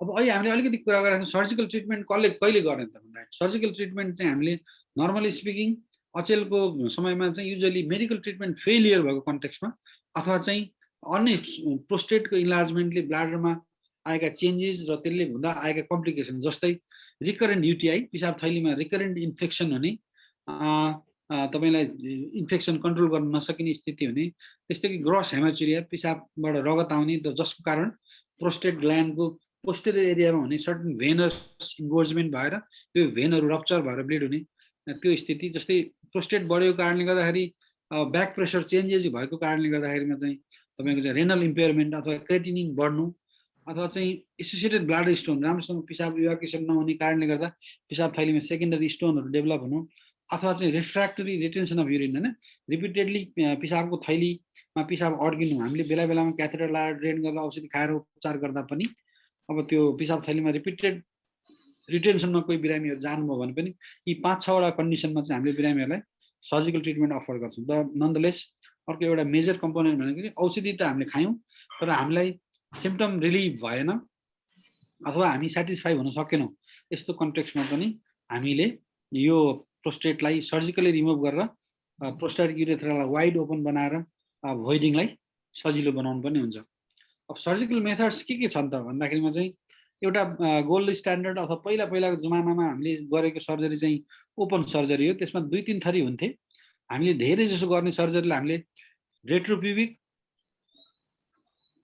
प्रोस्टेटेक्टोमी भनेर भन्छौँ यो चाहिँ यसलाई छोटकरीमा मिलिन्स अपरेसन पनि हामीले भन्ने गर्थ्यौँ र अचेल आएर चाहिँ यो सर्जरी इन्डोस्कोपिकली गरिन्छ इन्डोस्कोपिकली भनेको के भन्दाखेरि युरेथ्राकै माध्यमबाट सर्टेन इन्स्ट्रुमेन्टहरूलाई भित्र पसाएर भित्रभित्रैबाट प्रोस्टेटलाई काटेर हटाउने त्यो विभिन्न तरिकाले गरिन्छ एउटा TURP भनेको चाहिँ trans urethral resection of prostate हो यसको फुल फर्म यो भनेको चाहिँ ट्रान्स युरेथ्रली इन्स्ट्रुमेन्ट पठाएर प्रोस्टेटलाई रिसेक्ट गर्ने त्यो एउटा तरिका हो होलेप भनेको चाहिँ होल्मियम लेजर इन्युक्लिएसन अफ प्रोस्टेट हो ट्युरिस भनेको चाहिँ बाइपोलर TUR पनि भन्छौँ हामीले यसलाई ट्युरिस भनेको यो सलाइनको प्रयोग गरेर गर्ने जस्तै हामीले टेक्निकली के हुन्छ भन्दा हामीले भित्र गएर कुनै पनि प्रकारको करेन्ट युज गरेर चाहिँ प्रोस्टेटलाई काट्नुपर्ने हुन्छ अब करेन्ट युज गर्ने बेलामा चाहिँ हामीलाई इनर्ट खालका फ्लुइडहरूले हामीलाई त्यसलाई ब्लाडरलाई स्ट्रेच गरेर तन्काएर हेर्नुपर्ने हुन्छ त्यो बेलामा हामीले यो TURP अथवा होलेप गर्ने बेलामा चाहिँ त्यो ग्लाइसिन अथवा पहिला डेस्टोज वाटर अथवा कहिलेकाहीँ हामीले डिस्टिल वाटर समेत प्रयोग गर्थ्यौँ भने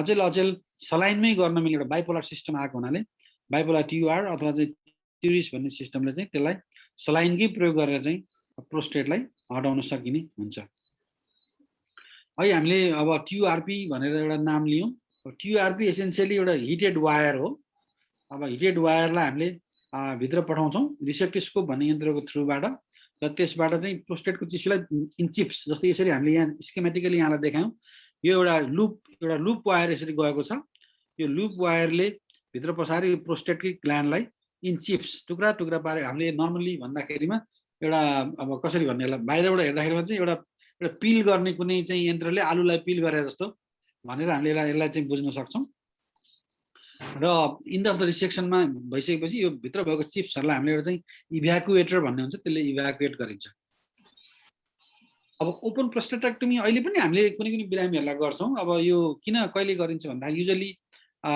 हामीले चाहिँ प्रोस्टेटको साइज असाध्यै ठुलो छ अथवा चाहिँ हामीले लिथोटोमी पोजिसन खुट्टा उचालेर एउटा चाहिँ राखेर जुन युरेथ्रल एक्सेस यो पेसेन्टमा लिमिटेड छ यो हिपको कारणले गर्दा आदि कारणले छ भने अथवा चाहिँ TURP गर्ने क्रममा फेल भयो अथवा युरेथ्रा असाध्यै लामो छ हाम्रो यन्त्रले नै भित्र पुग्नै सकिएन भने आदि इत्यादि कारणमा अथवा पिसाब थैलीभित्र असाध्यै ठुलो ढुङ्गा छ अथवा ठुलो डायबेटिकुलम छ जसलाई हामीले हटाउनु पर्ने छ अथवा त्यही साइमल्टेनियस रिपेयर गर्नुपर्ने कन्टेक्स्टमा अहिले पनि हामीले ओपन सर्जरी गर्छौँ र यो ओपन सर्जरी गरेर चाहिँ रेट्रोप्युबिक यो प्रोस्टेटेक्टोमी गरेर निकालिएको एउटा प्रोस्टेटको स्पेसिमेन हो है हामीले एउटा वालनट सेप भनेर यहाँलाई भनेको थियौँ यो यतातिर प्रोस्टेटिक बेस हो यो चाहिँ यो एन्टेरियर फाइब्रोस्ट्रोमल एरिया यो अगाडिपट्टिको युरेथ्रा हामीले देख्यौँ अथवा यो प्रोस्टेटिक ग्ल्यान्ड नै हो यसलाई हामीले एपेक्स भन्छौँ यो हामीलाई बेस भन्छौँ अनि यो दुईटा चाहिँ बाइल्याटरल लोब्स राइट र लेफ्ट लोब हो हामीले यो देखेको चाहिँ यो नर्मल्ली यो पेरिफेरल जोन हो यो अगाडिपट्टि पल्टाएर राखिएको छ यो चाहिँ इन्टेरियर फाइब्रोस्ट्रोमल एरिया भनेर हामीले यहाँनिर देख्न सक्छौँ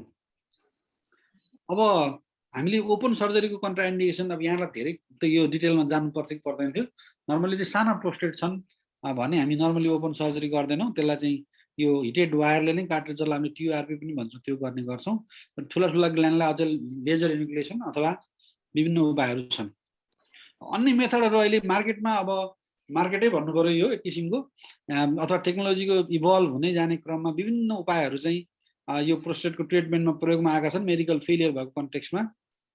जस्तै transurethral radio frequency needle ablation जसलाई छोटकरीमा ट्युना भनिन्छ, त्यस्तै गरी transurethral microwave thermotherapy, high intensity focused ultrasound HIFU भनिन्छ जसलाई छोटकरीमा, त्यस्तै गरी ट्रान्सयुरेथ्रल इलेक्ट्रोभ्यापोराइजेसन जसलाई हामीले टियुभिपी भनेर भन्छौँ, त्यस्तै गरी अहिले कुरा गऱ्यौँ हामीले लेजर प्रोस्टेटेक्टमी जस्तै होलेप अथवा थुलेप भनेर चाहिँ इन्युक्लिएट गर्ने। अहिले नयाँ टेक्नोलोजी र रेजोम भनेर चाहिँ यो वाटर भेपरले चाहिँ प्रोस्टेटिक टिस्युहरूलाई चाहिँ तपाईँको नेक्रोसिस गराएर त्यसलाई बिस्तारै स्लफ आउट भएर बगाउने टेक्नोलोजी पनि अहिले यो क्लिनिकल ट्रायल हुँदै हुँदै अहिले क्लिनिकमा आइपुगेको छ। नेपालमा चाहिँ आइपुगेको छैन, तर यो इन्डियासम्म चाहिँ आइपुगेको हामीले बुझेका छौँ। त्यस्तै गरी अर्को युरेथ्रल लिफ्ट, जस्तै युरेथ्राले हामीलाई पिसाबको नलीलाई थिचेको कारणले गर्दा त्यसलाई टेक्नोलोजीले त्यसलाई पर पन्छाएर चाहिँ हटाउने, त्यसलाई चाहिँ युरेथ्रल लिफ्ट भन्छ। विभिन्न टेक्नोलोजीहरू छन्, विभिन्न ठाउँमा विभिन्न डाक्टरहरूले प्र्याक्टिस पनि गरिरहेका छन्। तर धेरै जस्तो प्र्याक्टिसमा आएको चाहिँ अहिले यहाँहरूलाई मैले देखाएको जस्तै यो हामीले भन्यौँ नि यो टियुआरपी अहिले चाहिँ यो प्रोस्टेटको ट्रिटमेन्टमा गोल्ड स्ट्यान्डर्ड ट्रिटमेन्ट भनेर भन्छौँ। त्यस्तै गरी विकसित देशहरूमा बिस्तारै यो होलेप भन्ने टेक्नोलोजी पनि अगाडि आइरहेको छ। त्यो ट्युरिस्ट र बाइपोलर चाहिँ नेपालमा पनि अहिले वाइडली प्रयोग भइरहेको छ र हामीले पनि अझै यही टेक्नोलोजी प्रयोग गर्छौँ। र एसेन्सियली यो चाहिँ तरिका चाहिँ यो टियुआरपी नै हो, मात्र यसमा सलाइनको प्रयोग गरिन्छ र यो बाइपोलर सिस्टम भएको हुनाले यसमा चाहिँ सलाइन प्रयोग हुने हुनाले यो यसमा चाहिँ यो अन्य तपाईँको चाहिँ हाइपोस्मोलर फ्लुइडहरू चलाउँदा हुने कम्प्लिकेसन्सहरू अलिकति कम हुन्छ। यो चाहिँ एउटा टियुएमटीको पिक्चोरियल हो। यो क्याथेटर हालिन्छ र यसलाई चाहिँ माइक्रोवेभले यो टिस्युलाई बिस्तारै चाहिँ कोअगुलेटिभ नेक्रोसिस गराइन्छ र बिस्तारै यो पछि चाहिँ यो टिस्यु श्रिङ्क हुन्छ अथवा यो चाहिँ स्लफ आउट भएर निक्लन्छ। हामीले अब यो युरोलोजिकल हिसाबले चाहिँ धेरै गाइडलाइन्सहरू चाहिँ फलो गर्छौँ। धेरै जसो फलो गर्ने चाहिँ EUA युरोपियन एसोसिएसन अफ युरोलोजीको र अर्को चाहिँ AUA भनेको अमेरिकन एसोसिएसन अफ युरोलोजीको चाहिँ गाइडलाइनहरू प्रायः प्रयोग गरिन्छ र अर्को प्रायः जसो युकेतिरको गाइडलाइन्सहरू पनि हामीले काममा प्रयोग गर्छौँ। उहाँहरूले हामीलाई अब यो विभिन्न यस्ता खालका एउटा चाहिँ हाम्रो चेकलिस्ट भनौँ अथवा चाहिँ फ्लो चार्टहरू हुन्छन्, के भयो, कति स्कोर छ, के कसको आधारमा कुन बिरामीलाई के चाहिँ अप्टिमल हुन्छ भनेर यो डिसिजन मेकिङमा प्रयोग हुने फ्लो चार्टहरू मैले यहाँलाई अलिकति जानकारीको लागि देखाएँ। यति भन्दै मैले मोस्ट इम्पोर्टेन्ट बाहेक अरू छुट्याउनु भयो भने डाक्टर साहब अब मोटामोटी आजको कुरालाई मैले ट्रिटमेन्टमा सिम्पटम भन्दै लगेर अब ट्रिटमेन्टतिर पनि पुऱ्याएँ, सर्जिकल ट्रिटमेन्टमा पनि पुग्यौँ र यसमा अल्टिमेटली अब केही पनि गर्न नमिल्ने बिरामीलाई के गर्ने भन्दाखेरिमा चाहिँ अब यो चाहिँ क्याथेटर लगाउने होइन, एउटा फोलिज क्याथेटर लगाउने हो।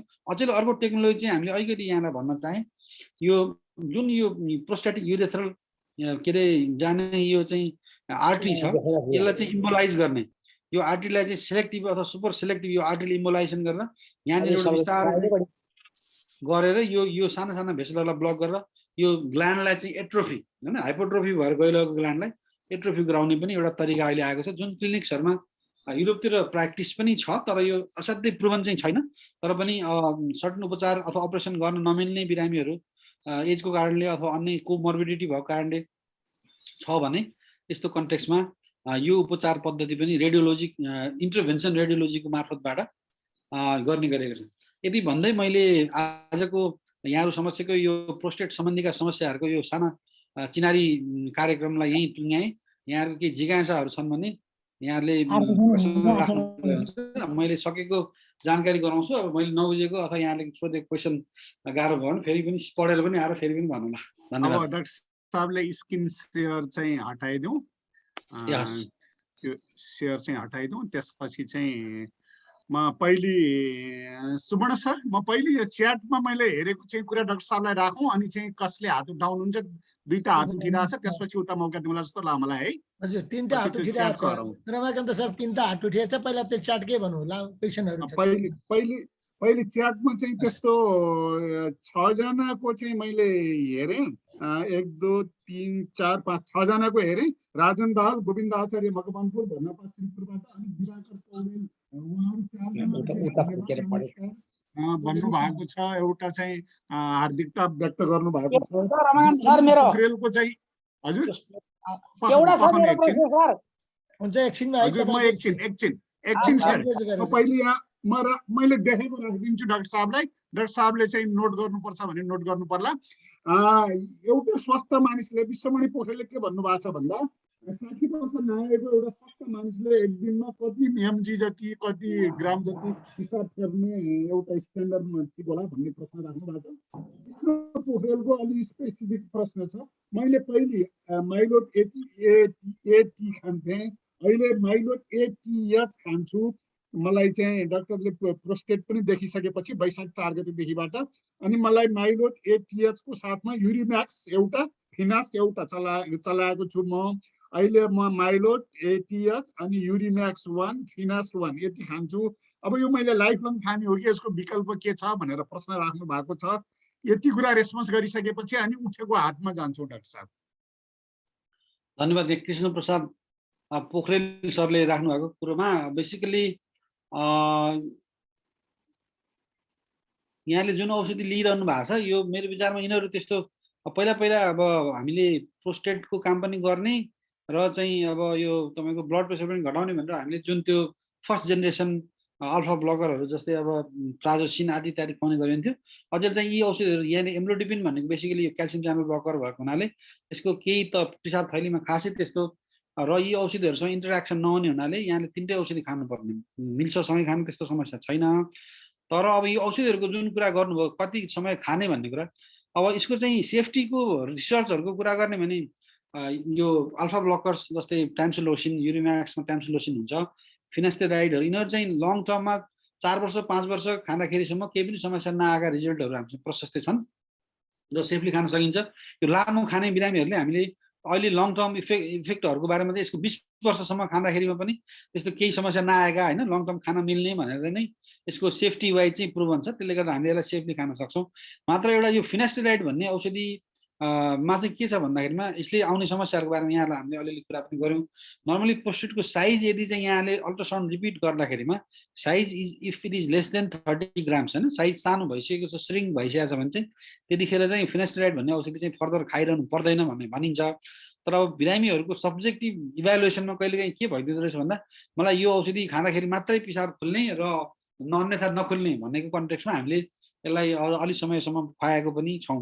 र यसको साइड इफेक्ट भनेको एउटा चाहिँ यो ग्रुपमा धेरै ठुलो कोहर्टमा स्टडी गर्दाखेरिमा चाहिँ प्रोस्टेट क्यान्सर कन्कमिनेन्ट प्रोस्टेट क्यान्सर यदि यो बिरामीमा छ भने त्यस्ता क्यान्सरहरू चाहिँ हाई ग्रेड हुँदा रहेछन् भनेर यसको चाहिँ एउटा अमेरिकातिर यो औषधिमा चाहिँ हाई अलर्ट भनेर एउटा चाहिँ त्यहाँ चाहिँ लोगो चाहिँ राखिएको हुन्छ। तर यो पर्सेन्टेज असाध्यै कम हुने हुनाले र यो एकदम इफेक्टिभ औषधि भएको हुनाले यसलाई संसारभरि नै वाइडली प्रयोग गरिन्छ। मैले आशा चाहिँ यहाँको क्वेसनको आन्सर राखेँ। अनि एउटा स्वस्थ मानिसले कति पिसाब गर्नु 60+ एयरको मान्छेले एक दिनमा कति पिसाब गर्छ भन्ने चाहिँ प्रश्न चाहिँ नर्मली यस्तो छ। यसमा चाहिँ के छ भने सर अब हामीले एउटा मान्छेलाई कति पानी आवश्यक छ दिनमा भन्नेतिरबाट हामीले सुरु गर्नुपर्ने हुन्छ यसलाई। जस्तै नर्मली स्पिकिङ हामीलाई एकजना मान्छेलाई एउटा वयस्क 70 वर्षको उमेर भएको मान्छेलाई चाहिँ 70 वर्ष भन्दा नि 70 किलो भनौँ न, एभरेज वेट 70 किलोज भएको उमेरको के अरे वेटको मान्छेलाई चाहिँ नर्मली 2500 ml जति हाम्रो डेली रिक्वायरमेन्ट अफ फ्लुइड हो। त्यसमा चाहिँ हाम्रो इन्सेन्सिबल लस भनेर हामीले सास फेरेर र छालाबाट होइन उडेर चाहिँ इभ्यापोरेसन भएर जाने पानीको मात्रा लगभग 800-900 ml जति हुन्छ र बाँकी रहेको चाहिँ 200-300 ml चाहिँ हाम्रो फिसिज स्टुलबाट जान्छ भने त्यसभन्दा बाँकी पिसाब चाहिँ हामी मात्रा चाहिँ हामीले पिसाबबाटै जाने। त्यसले गर्दा अन एन एभरेज 1500 ml जति होइन 1200 देखि 1500 ml जति पिसाब यदि हामीले डेली गरिरहेछौँ भने त्यति हुँदाखेरिमा चाहिँ हाम्रो शरीरबाट फाल्नुपर्ने जुन एक्सक्रेटा भनौँ अथवा चाहिँ विषादीहरू चाहिँ हामीले फालेर लान सक्छौँ। 500 ml भन्दा कम भयो भने त्यसलाई चाहिँ असाध्यै कम मानिन्छ। त्यो स्थिति चाहिँ राम्रो होइन। नर्मली 1500 ml जतिलाई हामीले अन एन एभरेज भन्न सकिन्छ नर्मल युरिनरी आउटपुट। हामी अब आज चाहिँ निकै चाहिँ धेरै समय लिएको छौँ। अब हात उठेको देखिया छ, 4वटा हात उठेको छ।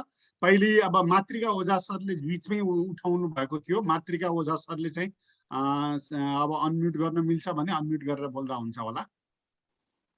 हात त 5वटा 6वटा उठेको छ। प्रश्न राख्नु होला। हजुर सर एकदम हजुर सर नमस्कार, सबैलाई नमस्कार सर। सन्ध्याकालीन डाक्टर साहबको प्रस्तुति धेरै धेरै राम्रो, धेरै धेरै लाभदायक जानकारीहरू पाइयो।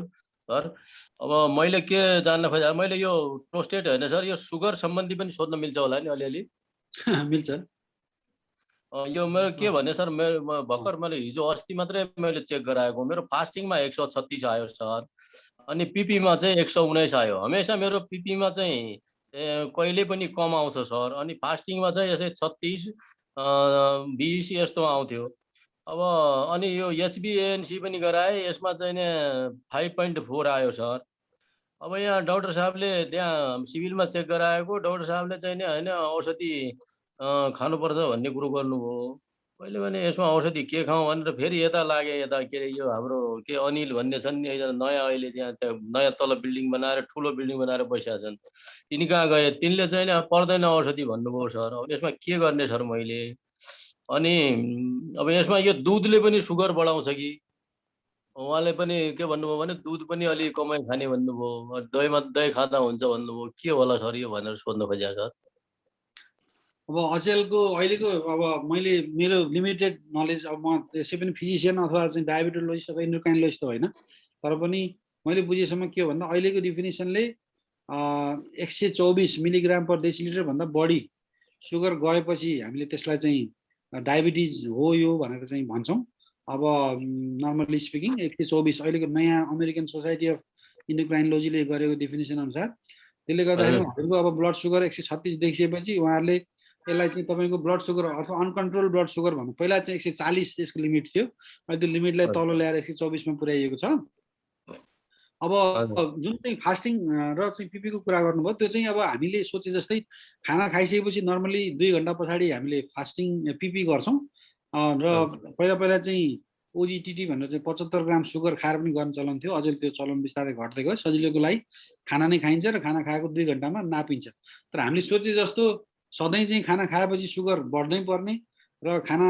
नखाँदाखेरि कम हुनै पर्ने चाहिँ हुँदो रहेनछ किनभने नर्मली सुगरको कन्ट्रोल चाहिँ हाम्रो शरीरमा हुने इन्सुलिन भन्ने एउटा हर्मोनले गर्छ जुन खाना खाएपछि शरीरमा प्याङ्क्रियाट भन्ने ग्रन्थीमा हुने बिटा सेल्स भनेर निकाल्छन् त्यसले गर्दा हामीले खाना खाइसकेपछि इन्सुलिनको सर्ज स्टार्ट भइसकेको हुन्छ त्यसले गर्दा हामीले खाना खाइसकेपछि इन्सुलिन प्रोपर एमाउन्टमा निक्ल्यो भने त हाम्रो ब्लड सुगर बढेर जाँदैन ब्लड सुगर नर्मल नै हुन्छ होइन त्यसले गर्दा खाना खाइसकेपछि पिपी गर्दाखेरि ब्लड सुगर हाई नै हुनुपर्छ भन्ने चाहिँ होइन त जुन तपाईँको जुन नखाँदाखेरि 136 अथवा 133 भन्नुभयो अब यसमा चाहिँ डायबिटिजको ट्रिटमेन्ट भनौँ अथवा सुगर बढ्दाखेरिको उपचार ग्लाइसिमिया हुन थालिसकेपछि उपचारको क्रममा चाहिँ सुरुको फेजमा चाहिँ अब हामीले सल्लाह दिने चाहिँ बेसिकली अब डायट्री मोडिफिकेसन त्यस पछाडि वेट रिडक्सन होइन अनि एक्सर्साइजहरू नै हो जसले गर्दाखेरिमा शरीरको सुगरको युज गर्ने जुन शक्ति छ त्यो बढ्छ र चाहिँ तपाईँको शरीरमा भएको त्यो प्याङ्क्रियाजले पनि इफेक्टिभली काम गर्छ र तपाईँको शरीरले जुन निकालेको प्याङ्क्रियाज वेट रिडक्सन गर्यो भने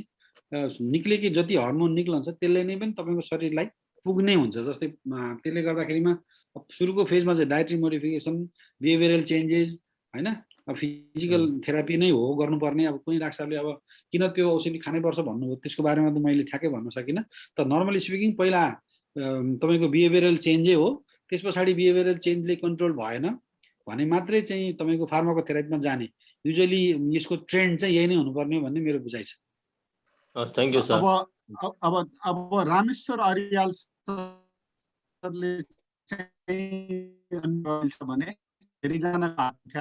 नमस्कार मेरो चाहिँ म यो प्रोस्टेटको चाहिँ 2 वर्ष अगाडि अपरेसन गरेँ मेरो चाहिँ साइज 57 ग्रामको थियो मैले चाहिँ मेदान्तमा गएर गरेँ हो त्यहाँ पुगे बेला चेकअप गर्दा यो चाहिँ बाइपोलर ट्रप भन्ने ट्रप अहिले जुन थियो नि त्यो सिस्टमबाट गऱ्यो र त्यसमा चाहिँ नि त्यो के क्लियरेन्स चाहिँ नि के भनेको छ त्यो प्लस गर्ने के गर विधिबाट चाहिँ नि त्यो गरेको भनेर हाम्रो एनपी गुप्ता भन्ने डाक्टर साहबले गर्नुभएको अब मैले चाहिँ कस्तो भयो भन्दाखेरि 5-6 वर्ष जस्तो औषधि खाएँ मलाई चाहिँ नि प्रब्लम भनेको चाहिँ एकदम इमर्जेन्सी हुने के टोयलेट देखेर पिसाब लाएर टोयलेट नजिक पुग्यो भने त्यो भित्र कोही मान्छे गएको छ भने आफ्नो प्यान्टमै झर्ने स्थिति हो त्यो रोक्न गाह्रो हुने त्यो स्थिति भयो हुनाले त्यो चाहिँ अब उहाँलेको सजेसन तपाईँको ठुलो पनि भयो अपरेसन गर्दा ठिक हुन्छ 5 वर्ष दबाई खाइसक्नुभयो भनेर उहाँले चाहिँ मलाई अपरेसनको सजेस्ट गर्नु हो, मैले गरेर आएँ। तर त्यो ठ्याक्कै लगत्तै कस्तो भन्दा कोरोना भयो, कोरोना सुरु भइहाल्यो। सुरु भइसकेपछि मैले अनि अब चाहिँ डक्टर कहाँ जान आएर यहाँ आएर एक हप्तामा काठमाडौँ आइपुगेँ। आएर यहाँ बसेपछि 15 दिन पछाडि अलिक नर्मल भयो, ठिकै भयो। त्यस पछाडि त्यो कोरोना सुरु भयो, म कतै चेकअप गर्न गएकै छैन। प्रब्लम त केही छैन, तर त्यो कुनै केही त्यस्तो केही हुन्छ कि डाक्टरको साहबको चाहिँ सजेसन खोजेको। अब नर्मली यहाँलाई अहिले मैले भने अब यो प्रोस्टेटको सिम्टमहरू चाहिँ कतिपय कुरा त यहाँले आफैले फिल गरेर त्यसलाई रिफ्लेक्ट गरेर भन्ने कुराहरू हुन्। त्यसले गर्दाखेरि अब यहाँलाई जस्तै अहिले त्यहाँ भनिएको थियो नि 5-7 वटा सिम्टमहरू जुन यहाँलाई चाहिँ सिभियर चाहिँ अर्जेन्सी हुँदो रहेछ, त्यो के छ? अब सेटल भयो होला नि त समस्या? अहिले छैन त्यस्तो।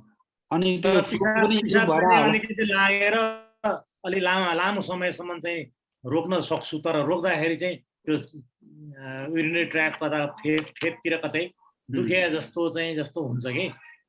यो एउटा कुरा के हुँदो रहेछ भने जस्तै यो 5 वर्ष अथवा त्यो प्रोस्टेट त बिस्तारै बढ्दै गयो हैन, बढ्दै जाने क्रममा त्यसले ल्याउने जुन ब्लाडरमा ल्याउने सेकेन्डरी चेन्जेस हुन्छन्। हामीले पिसाब थैलीको आउटलेटलाई खोलेर ठुलो बनाइदिइसकेपछि पनि त्यो पिसाब थैलीको मसलहरूमा भएको हाइपरट्रफी, मसलहरूमा भएको कोलाजन भएको डिपोजिट, यो आदि कारणहरूले गर्दा हुने जुन त्यो सेकेन्डरी चेन्जेसहरू चाहिँ धेरै समय लाएर रिभर्ट हुने र कुनै कुनै चेन्जहरू इरिभर्सिबल पनि हुन्छन्। त्यसले गर्दा हाम्रा केही लक्षणहरू जस्तै यहाँले भनेको जस्तै पिसाब थैलीको कम्प्लायन्स कम हुनु, जस्तै धेरै पिसाब रोक्न नसक्नु, यावत कुराहरू चाहिँ यसलाई विथ टाइमले केही समय सजिलो हुँदै जाला। तर केही इमिडिएटली चाहिँ त्यो ब्लाडको स्टोरेज गर्ने क्यापासिटी चाहिँ इमिडिएटली बढेर ठुलो नहुने हुनाले त्यो चाहिँ ग्रेजुअली त्यसमा सुधार आउँदै जान्छ। दिवाकर पौडेल सरले बीचमा चाहिँ सरको रामेश्वर अर्याल सर दिवाकर पौडेल सरले च्याटमा पनि लेख्नु भएको थियो। ल सर अनम्युट गरौँ त। नमस्कार, थ्याङ्क यू डाक्टर साहब, थ्याङ्क यू भेरी मच यस्तो राम्रो इन्फर्मेसनको लागि।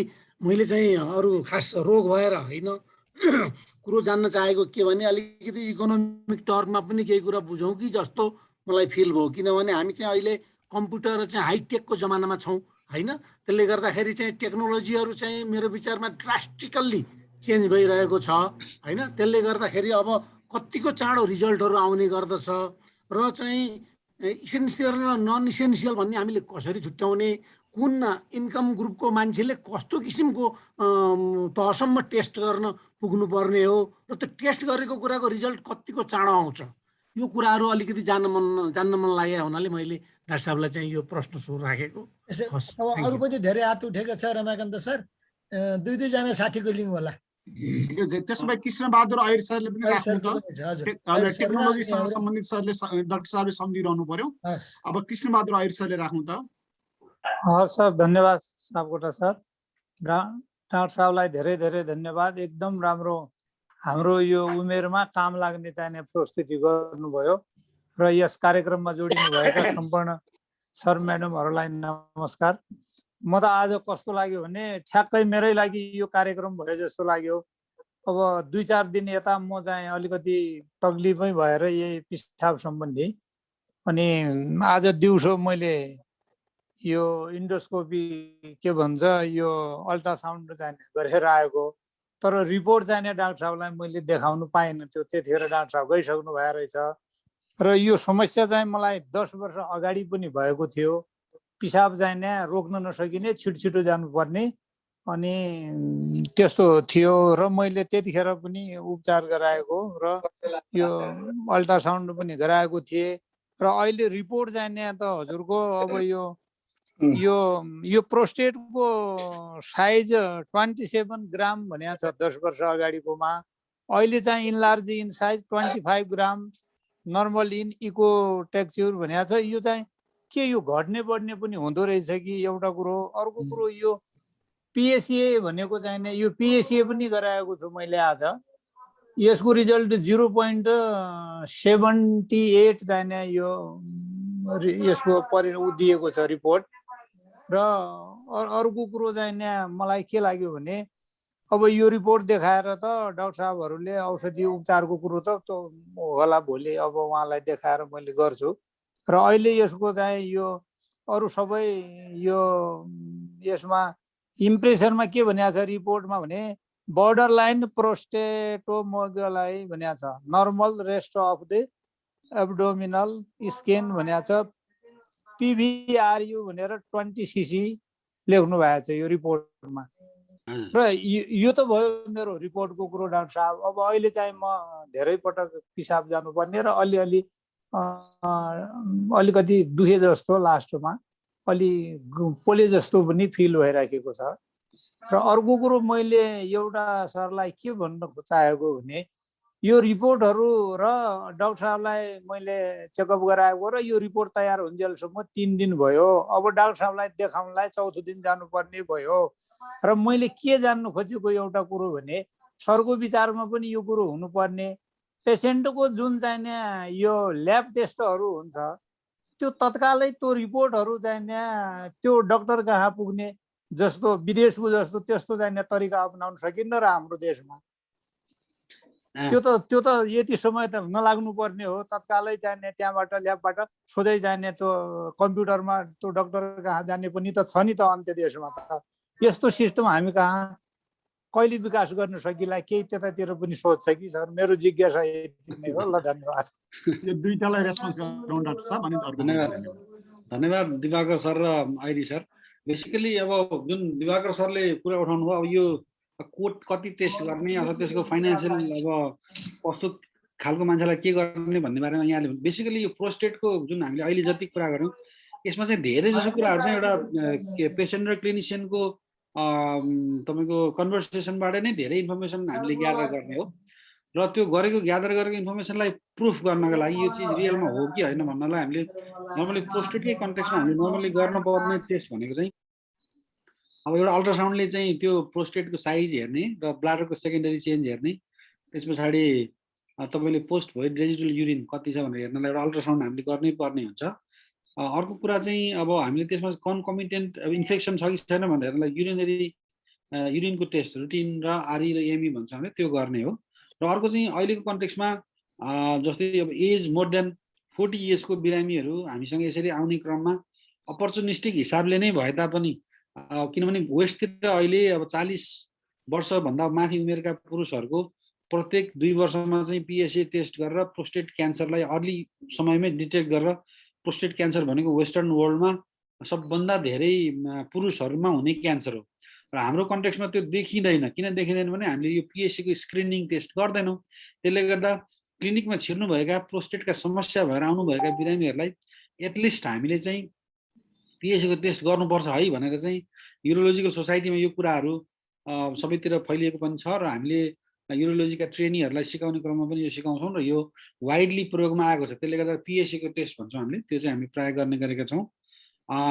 र अन्य अब के कतिसम्म गर्ने भन्ने बारेमा चाहिँ हामीले नर्मली एउटा BPH मात्रै शङ्का भएको बिरामीलाई अल्ट्रासाउन्डको टेस्ट, त्यस पछाडि हामीले युरिनको टेस्ट र एउटा चाहिँ PSA गरे पुग्छ र हामीलाई शङ्का छ त्यहाँ रिनल फेलियरमा केही स्थिति हुनसक्छ कि भनेर क्रेटिनिनको टेस्ट हामीले थप गर्छौँ त्यसमा र इन्फेक्सन छ भनेर कन्फर्म भइसकेपछि एउटा चाहिँ युरिनरी त्यो चाहिँ हामीले कल्चर गराएर कुन चाहिँ ब्याक्टेरिया हो भनेर कन्फर्म गर्न खोज्छौँ।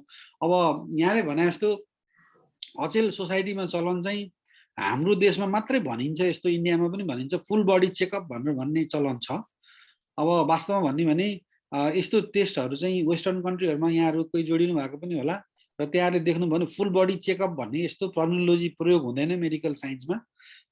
मेडिकल साइन्समा प्रयोग हुने के हो भने स्क्रिनिङ भन्छौँ हामीले। स्क्रिनिङ जहिले पनि एउटा एजको आधारमा अब एउटा चाहिँ यो एज ग्रुपमा सबभन्दा धेरै रोग के हुने पोसिबिलिटी छ भन्ने आधारमा केही टेस्टहरू डिभाइज गरेका हुन्छन्। जस्तै फर इक्जाम्पल मैले यहाँ एउटा भने एउटा 40 वर्ष उमेर नागेको एउटा महिला हुनुहुन्छ भने उहाँलाई चाहिँ एकदम कमन क्यान्सर नेपालमा सर्भाइकल क्यान्सर छ भने हामीले उहाँलाई एउटा प्याप स्मेयरको टेस्ट गर्ने, अनि स्तनको क्यान्सर पनि कमनै छ त्यसले गर्दा स्तनको म्यामोग्राफी गराएर हेर्ने, कोलोन क्यान्सर थर्ड कमन छ त्यसले गर्दाखेरि पनि अकल ब्लड टेस्ट गरेर दिशामा ब्लड गएको छ कि छैन भनेर हेर्ने हैन। जस्तै यी कुराहरू चाहिँ हामीले स्क्रिनिङ टेस्टहरूमा पर्छन्। त्यस्तै गरी एउटा चाहिँ 50 इयर्स नागिसक्नु भएको उमेरको महिला हुनुहुन्छ, ओस्टियोपोरोसिसको अब हाई रिस्क छ भने उहाँलाई चाहिँ एउटा चाहिँ क्याल्सियमको जाँच गराएर हेर्ने, यी कुराहरू चाहिँ स्क्रिनिङ टेस्टभित्र पर्छन्।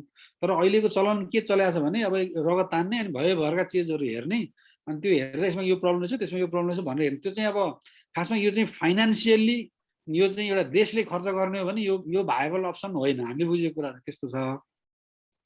त्यही भएर टेक्नोलोजीको युज कति गर्ने, प्रोस्टेट बढ्दैमा एमआरआई गर्ने चलन छ। इन्डियातिर गयो भने एमआरआई पनि कतिपय बिरामीहरूले प्रोस्टेट अलिकति बढ्दैमा गरेको पनि हामीले देख्यौँ।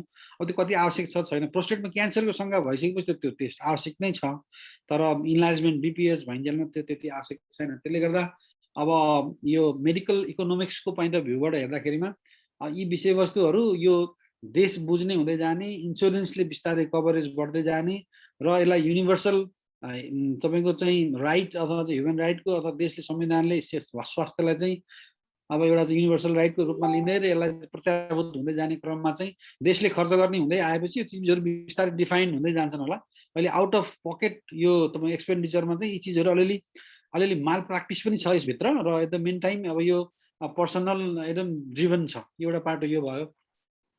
अर्को बाटो अहिले सरले सोध्नु भएको जुन कुरा यो रिपोर्ट आउनुपर्ने ढिलो चाँडो यो सोझै किन चाहिँ तपाईँको चाहिँ इलेक्ट्रोनिकली गएन भन्ने कुरामा अहिले यो टेक्नोलोजीको युजमा अनेस्टली स्पिकिङ हाम्रा हेल्थ सिस्टमहरू असाध्यै कमजोर छन् र केही कामहरू भएका छन्। जस्तै हामीले कुनै प्राइभेट सेटअपहरूमा अहिले इलेक्ट्रोनिक मेडिकल रेकर्ड अथवा तपाईँको electronic health information management system भनेर भन्छौँ हामीले, त्यो बिस्तारै आइरहेको छ। अब मिनिस्ट्री अफ हेल्थले पनि यी केही पाइलटको रूपमा केही अस्पतालहरूमा यो प्रयोग गरेको छ र यो बिस्तारै इन्टिग्रेट। यो कस्तो हुँदो रहेछ भन्दा अहिले हामी हुन त यो जुम प्लेटफर्ममा पनि यति बोल्ने र चाहिँ काम गर्ने भयौँ, यो विभिन्न कोभिड कारणले पनि होला। तर अब यो हामी हेल्थ सिस्टमका काम गर्ने मान्छेहरू पनि असाध्यै टेक साभी छैनौँ, नयाँ कुरालाई एकदम रेजिस्ट गर्छौँ र टेक्नोलोजी ल्याएर हाल्दा पनि त्यसको प्रयोग नहुने, त्यसको मेन्टेनेन्स गर्न नसकिने यावत कारणले गर्दाखेरि साह्रै प्रयोग नभएको। तर यहाँले भने जस्तो आउँदा दिनमा यो प्रयोग नगरी सुखै छैन, यो प्रयोग हुँदै जाने नै छ भन्ने कुरामा म चाहिँ विश्वस्त छु। धन्यवाद। ल अब हामीसँग समय सिद्धिसकेका छ। दुईजना चाहिँ को हात उठ्या छ, मखन कर्माचार्य र गुप्त बहादुर श्रेष्ठ। पहिले मखन कर्माचार्य सरले अनम्युट गरेर आफ्नो चाहिँ प्रश्न छटकरीमा राखौँ त। रमाकान्त सर, अरू पनि साथी हुनुहुन्छ, नेत्र सर र हाम्रो भक्त सर नै हुनुहुन्छ। अब एकचोटि अनि एकजनाको साथीको नाम थाहा छैन, उहाँले हात उठाइरहनु भएको छ अहिलेदेखि। यो रेडमी 9A लेख्नु भएको छ है उहाँको चाहिँ। पहिले मखन सरको गरौँ त। बोल्नु सुनिन्छ हजुर? मैले बोलेको सुनिन्छ सर, सुनिन्छ। हजुर डाक्टर साहब नमस्कार। हजुरको प्रस्तुतिले धेरै थाहा भयो, हजुरलाई धन्यवाद। म 68 वर्षको भएँ। 10 वर्ष अघि मलाई पेसाब धारा मसिनो हुने, चाँडै लागेपछि रोक्न नसकिने भएपछि डाक्टर जगदीश वैद्यबाट प्रोस्टेटको अपरेसन गरियो। त्यति बेला मेरो प्रोस्टेट चाहिँ 35 mm थियो भन्नुहुन्थ्यो र प्रोस्टेटमा चाहिँ 15 mm चाहिँ इरेजर गरी निकालियो। त्यसको 1.5 महिनापछि धारा फेरि मसिनो भयो र पुनः 2 महिनापछि उहाँका जाँदा उहाँले OIU भन्ने गर्नुभयो। अब उहाँको अब त्यो त्यसपछि पनि तर समस्यामा त्यति सुधार भएन र फेरि 2 वर्षपछि मैले भेनस हस्पिटलमा डाक्टर सञ्जय खड्गीबाट मेसिनद्वारा सियो जस्तोले पल गरी पेसाब धारा मोटो बनाइदिनु भयो र हालसम्म धारा ठिकै छ, तर पेसाब लागेपछि रोक्न गाह्रो हुन्छ। तुरुन्तै बाथरुम नभेटेको खण्डमा चुहिने समस्या छ। यसमा सर मेरो प्रश्न यही हो, अब यो प्रोस्टेट अपरेसन गरेको व्यक्तिमा क्यान्सरको सम्भावना कति हुन्छ? मैले औषधि चाहिँ मलाई पहिला युरिक एसिड थियो, अहिले चाहिँ हाई प्रेसरको दबाई युज गर्छु। मेरो त्यति नै हो प्रश्न। धन्यवाद। अब अर्को प्रश्न पनि लौ। भक्त रञ्जित सरको बाँकी हो र? हो सर, हो। मैले त सुरुमै उठाएको सर।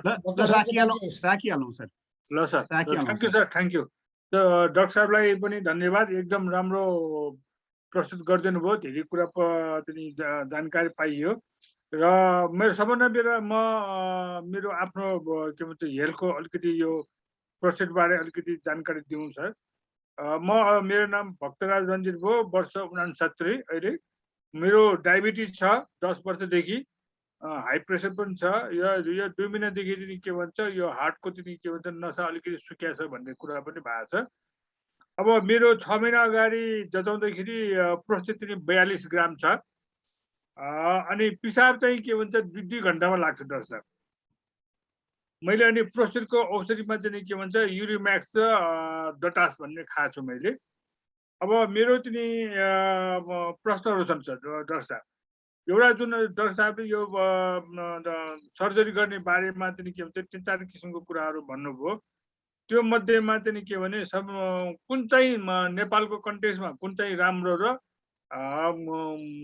कहाँ गर्न सकिन्छ एउटा यो भयो। अनि दोस्रो चाहिँ के भन्छ यो अघि डाक्टर साहबले त्यो टिओआरपी भन्नुभयो अथवा सर्जरी अथवा अर्को पनि हुनसक्छ होला। गर्दाखेरि के छ भन्दाखेरि यो सर्जरी गरिसकेपछि जुन सेक्स ड्राइभ हुन्छ त्यो पनि घट्छ भन्छ। अनि सेक्स गर्दाखेरि पनि त्यो स्पर्म चाहिँ भित्रै बस्छ भन्छ। अनि त्यो भित्रै चाहिँ के भन्छ शरीरमा हुँदाखेरि चाहिँ आफ्नो पार्टनरलाई चाहिँ के भने त्यसले कतिको चाहिँ के सन्तुष्टि दिन सक्छ असन्तुष्टि हुन्छ। यो बारे चाहिँ अलिकति प्रश्न पारिदिनु भयो भने राम्रो हुन्छ डाक्टर साहब। धन्यवाद। प्रश्न छ सर। हजुर, यो अघिल्लो सरले सोध्नु भएको प्रश्नको बारेमा मैले अलिकति जानकारी गराउन चाहे। उहाँले चाहिँ त्यो टियुआरपी गराइसक्नु भएको उहाँले भन्नुभयो। टियुआरपी गराइसके पछाडि पनि समस्या भयो र उहाँले ओआइयु भन्ने गराएँ भन्नुभयो। बेसिकली अब कस्तो अघि मैले भनेको थिएँ नि, अब यो पिसाबको धारो कमजोर हुनु र पिसाब गर्न नसक्नुमा चाहिँ प्रोस्टेट मात्रै बढ्ने एउटा कारण होइन। त्यो सँगसँगै चाहिँ युरेथ्रल स्ट्रिक्चर पिसाबको नली साँगिरहनु विभिन्न कारणले पनि एउटा कारण हो। त्यसले गर्दा यो चाहिँ हामीले बिरामीको अपरेसन अगाडि यो सबै कुरा एक्ज्याक्टली के हो भनेर पत्ता नलागिकन त्यो गर्न मिल्दैन। त्यसले गर्दाखेरि उहाँको चाहिँ ओआइयु भनेको चाहिँ युरेथ्रा न्यारो भएर युरेथ्रालाई खोल्ने प्रविधिलाई चाहिँ ओआइयु भनिन्छ भने टियुआरपी जुन गरियो त्यो चाहिँ प्रोस्टेट हटाउने भयो त्यो काम। त्यसले गर्दा उहाँलाई प्रोस्टेट हटाउने भइसकेपछि अब उहाँ पहिले नै युरेथ्रा साँगुरो थियो, मलाई त्यो जानकारी भएन। उहाँको पिसाबको नलीलाई पनि साँगुरो भएको र त्यसलाई खोलिएको र पछि पनि गएर त्यो पिसाबको नली नै खोलेको भन्ने चाहिँ मैले बुझ्छु। अब अहिले पनि उहाँलाई त्यो प्रब्लमहरू छन् भने मैले के बुझ्छु भन्दा उहाँको त्यो जुन युरेथ्राको क्यालिबर छ त्यो हुनुपर्ने साइजमा अहिले पनि छैन। त्यसले गर्दाखेरि उहाँले चाहिँ त्यो पिसाब प्रोपरली गर्न नसक्ने हुनाले उहाँको ब्लाडरको इन्स्टेबिलिटी अथवा चाहिँ जुन उहाँले अर्जेन्सी हुन्छ भनिराख्नु भएको छ त्यसले गर्दा भइरहेको हुनसक्छ। त्यसको लागि चाहिँ युरेथ्राको स्थिति के छ भनेर हेर्नलाई एकचोटि त्यसलाई सिस्टोस्कोपी भनेर चाहिँ दूरबीनले हेर्ने अथवा युरेथ्रोग्राम भन्ने हुन्छ। पिसाब नलीमा अलिकति औषधि पसाएर त्यसको एक्सरे खिचाएर हेर्ने त्यो पद्धतिले त्यसलाई चाहिँ हेर्न सकिन्छ र यदि त्यस्तो समस्याहरू छन् भने त्यसलाई सल्टाउन सकिएला। एट द मिन टाइम पिसाब थैलीको इरिटेबिलिटी अथवा चाहिँ जुन चाहिँ अनस्टेबिलिटी छ त्यो चाहिँ पिसाबमा इन्फेक्सनले गर्दा पनि हुने भएकाले पिसाबमा इन्फेक्सन छ कि छैन भनेर पनि पिसाबको रुटिन टेस्ट अथवा रुटिन टेस्टमा त्यो चाहिँ तपाईँको स्टेरेज पोजिटिभ छ भने त्यसलाई चाहिँ थप कल्चर एन्ड सेन्सिटिभिटी गरेर यदि कीटाणु डिटेक्ट भयो भने एन्टिब्याक्टेरियल ट्रिटमेन्ट गरेर पनि त्यसलाई ठिक पार्न सकिएला। त अर्को सरले भक्त सरले जुन आफ्नो प्रोस्टेट केही बढेको र त्यसलाई चाहिँ अब मेडिकल ट्रिटमेन्टमा रहेको भन्ने कुराहरू यहाँले भन्नुभयो। अब अहिले पनि हामीले कुरा गऱ्यौँ, अब सिम्पटमको कुरा एकदमै इम्पोर्टेन्ट छ। जस्तै एयुएको सिम्पटम स्कोरमा यहाँको स्कोरिङ ठ्याक्कै भन्न मैले अहिले सकिनँ, त्यो यहाँले नै स्कोर गर्नुपर्ने हुन्छ, नभए यहाँले त्यो स्कोर गरेर एकचोटि पछि पनि कम्युनिकेट गर्नुभयो हुन्छ। अब यो सेटिस्फ्याक्सन भन्ने कुरा चाहिँ एकदम सब्जेक्टिभ छ। तपाईँलाई कुन सिम्पटमले सबभन्दा बोदर गराएको छ र त्यसले तपाईँको डे टु डे लिभिङमा कति असर गराएको छ त्यसको आधारमा अब यदि यहाँलाई त्यो मेडिकल ट्रिटमेन्ट जुन यहाँले लिइरहनु भएको छ ड्युटास र अर्को ट्याम्सुलोसिन युरिम्याक्स, अब त्यो खाँदाखेरिमा यहाँलाई सिम्प्टोमेटिकली रिलिफ हुनुहुन्छ, यहाँलाई ठिकै छ भने यहाँले त्यो अपरेसनमा जानै पर्छ भन्ने चाहिँ हुँदैन। यहाँले 47 ग्राम सायद भन्नुभयो आफ्नो प्रोस्टेट, त्यो औषधिमा ट्रिटमेन्ट गर्नलाई पनि रिजनेबली ठिकै देख्छु मैले। अन्य धेरै कम्प्लिकेसन जस्तो यहाँले केही कुरा गर्नु भएन। अब यदि अपरेसन गराउने नै हो भने अब अपरेसनको टेक्नोलोजिजहरू यहाँले भने जस्तै धेरै छन्। हाम्रो देशमा अलिक वाइडली प्र्याक्टिस टेक्नोलोजी भनेको टियुआरपी हाम्रो धेरै सर्जनहरूले त्यसमा हात बसाइसक्नु भएको छ भन्नुपर्छ हामी भन्दा। अरू चाहिँ बाइपोलर टियुआर पनि हाम्रा विभिन्न इन्स्टिट्युटहरूमा हुन्छन्। अब जुन चाहिँ त्यो लेजरले गर्ने होलेप भन्ने छ त्यो पनि मैले केही साथीहरूले अलि राम्रोसँग गर्न सक्ने भइसक्यो, किनभने यो टेक्नोलोजी हो। यहाँहरू जस्तो वृद्धवर्गले के बुझ्नुपर्छ भने कुनै पनि टेक्नोलोजीमा एउटा लर्निङ कर्भ हुन्छ। सर्टेन टेक्नोलोजीलाई हामीले हातमा लिएर त्यसलाई प्रयोग गरेर अनि त्यसमा हामी मास्टरिङ हुनलाई चाहिँ हामीले कुन केस कुनै अपरेसनहरू कतिवटा गरेपछि एउटा कुरामा मास्टर भइन्छ अथवा त्यसलाई प्रपर्टी गर्न सक्ने भइन्छ भन्ने कुरा हामीले बुझ्नुपर्छ। त्यो चाहिँ अब लेजरमा चाहिँ सायद नेपालमा केही काठमाडौँका सरहरूले कतिको सिक्नु भएको छ। लेजर टेक्नोलोजी त्यति धेरै वाइडली नेपालमा प्रयोग नभइसकेको मैले बुझेको छु। हामी कहाँ अहिले TURP र बाइपोलर TUR चाहिँ अलिकति वाइडली प्र्याक्टिस छ। अब इन्डियासम्म तपाईँ जान्नुभयो भने त्यहाँ कतिपयले लेजर पनि गरेको धेरैले भेट्यो र अहिले इन्डियामा त रेज्युम भन्ने युरोलिफ्ट भन्नेहरू पनि बिस्तारै प्रयोगमा आइरहेको चाहिँ मैले बुझेको छु।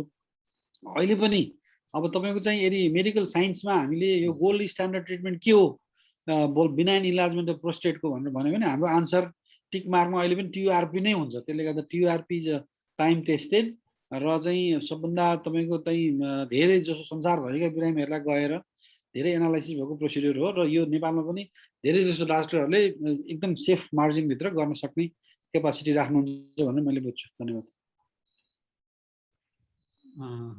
अब नेत्र सर गुप्त सरको सिद्धियो। अब नेत्र सर र गुप्त बहादुर सरको चाहिँ दुईटा प्रश्नहरू छ। गुप्ता सरले चाहिँ पहिले खोलिहाल्नु भयो। ल कुरा गरौँ सर।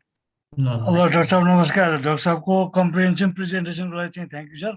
मैले खालि डाक्टर साहबसँग के बुझ्न चाहेँ भने हाम्रो यो प्रोटेस्टको जति कुराहरू चाहिँ सुन्नुमा आयो यसमा हाम्रो एक्सर्साइज र आहार विहारको चाहिँ के छ अनि डु र डन्ट भन्ने कुरामा केही छ छैन यति कुरो चाहिँ अब यसमा अझ क्लियर हुनु पाएदेखि बेटर हुन्थ्यो भनेर मैले डाक्टर सरलाई त्यो राख्न चाहेँ। एक्सर्साइज आहार विहार डु डज र डन्ट के गर्ने के नगर्ने भन्ने कुराको चाहिँ केही छ भने। डाक्टर साहबलाई नमस्कार है। सम्पूर्ण व्यक्तित्वहरूलाई मेरो नमस्कार। डाक्टर साहबको धेरै राम्रो प्रस्तुति एकदम युजफुल लाग्यो। मेरो सर दुई तिनवटा क्वेरिजहरू छ डाक्टर साहबलाई।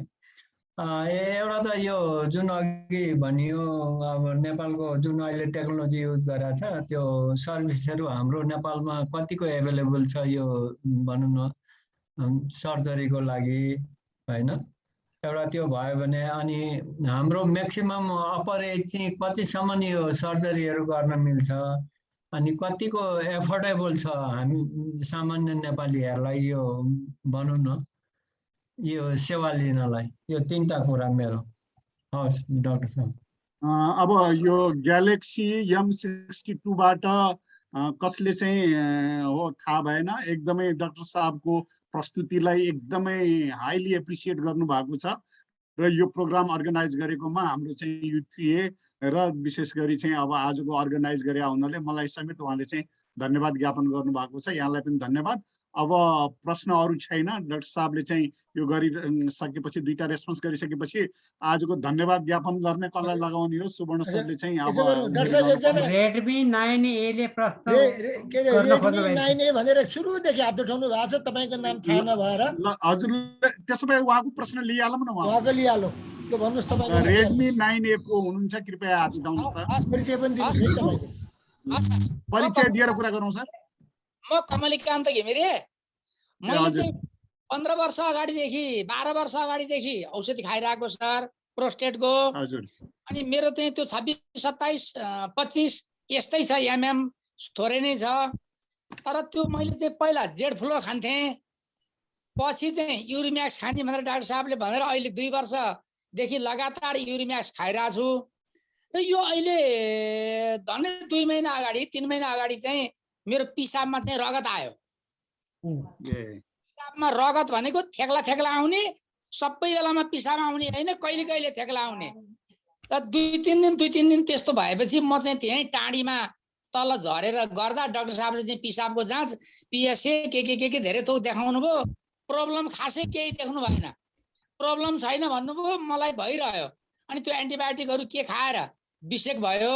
अहिले चाहिँ मलाई दुख्या पनि छैन। त्यही युरिम्याक्स चाहिँ मैले नियमित रूपमा 2 वर्ष 3 वर्षदेखि खाइरहेको छु। जेड फ्लो चाहिँ मैले 7-8 वर्षदेखि खाथेँ। जेड फ्लो छोडेर युरिम्याक्स खाएँ। अब त्यो मेरो पिसाबमा त्यो थेक्ला ढिका आएको कारण चाहिँ अब त्यो प्रोस्टेटको कारण हो या अरू नै हो के होला डाक्टर साहब? धन्यवाद। कमलिकान्त घिमिरे उहाँ रिटायर्ड टिचर हुनुहुन्छ या निवृत्त शिक्षक समाज चितवनको अध्यक्ष हुनुहुन्छ। मैले त्यो रिटायर्ड टिचरहरूको ग्रुपमा यो राखिदिए हुनाले आज जोडिनु भएको छ। धन्यवाद। प्रश्न 3वटा आयो डाक्टर साहब। ठिक छ सर त चितवनकै भए हुनाले डाक्टर साहबले सोझै भेटेर पनि कुरा गर्न सक्नुहुने भयो। ल सर, तिनवटा प्रश्न छ। यो पिसाबमा मैले पछाडिबाटै सुरु गरेँ। पिसाबमा रगत देखिनु भनेको चाहिँ हामीले त्यति राम्रो लक्षण मान्दैनौँ। विशेष गरी अब पिसाबमा रगत देखिनुका धेरै कारणहरू हुन्छन्। जस्तै अघि मैले भने प्रोस्टेटको पनि एउटा कम्प्लिकेसन पिसाबमा रगत आउनु हो। तर त्योभन्दा पनि हामीले 40 वर्षभन्दा माथिका पुरुषहरूमा नदुखिकन पिसाब आउँदाखेरिमा चाहिँ पिसाब थैलीमा कुनै एबरेन्ट ग्रोथ पो भयो कि कुनै मासु पलायो कि क्यान्सरै पो भयो कि भन्ने पनि हामीलाई असाध्यै डर हुन्छ।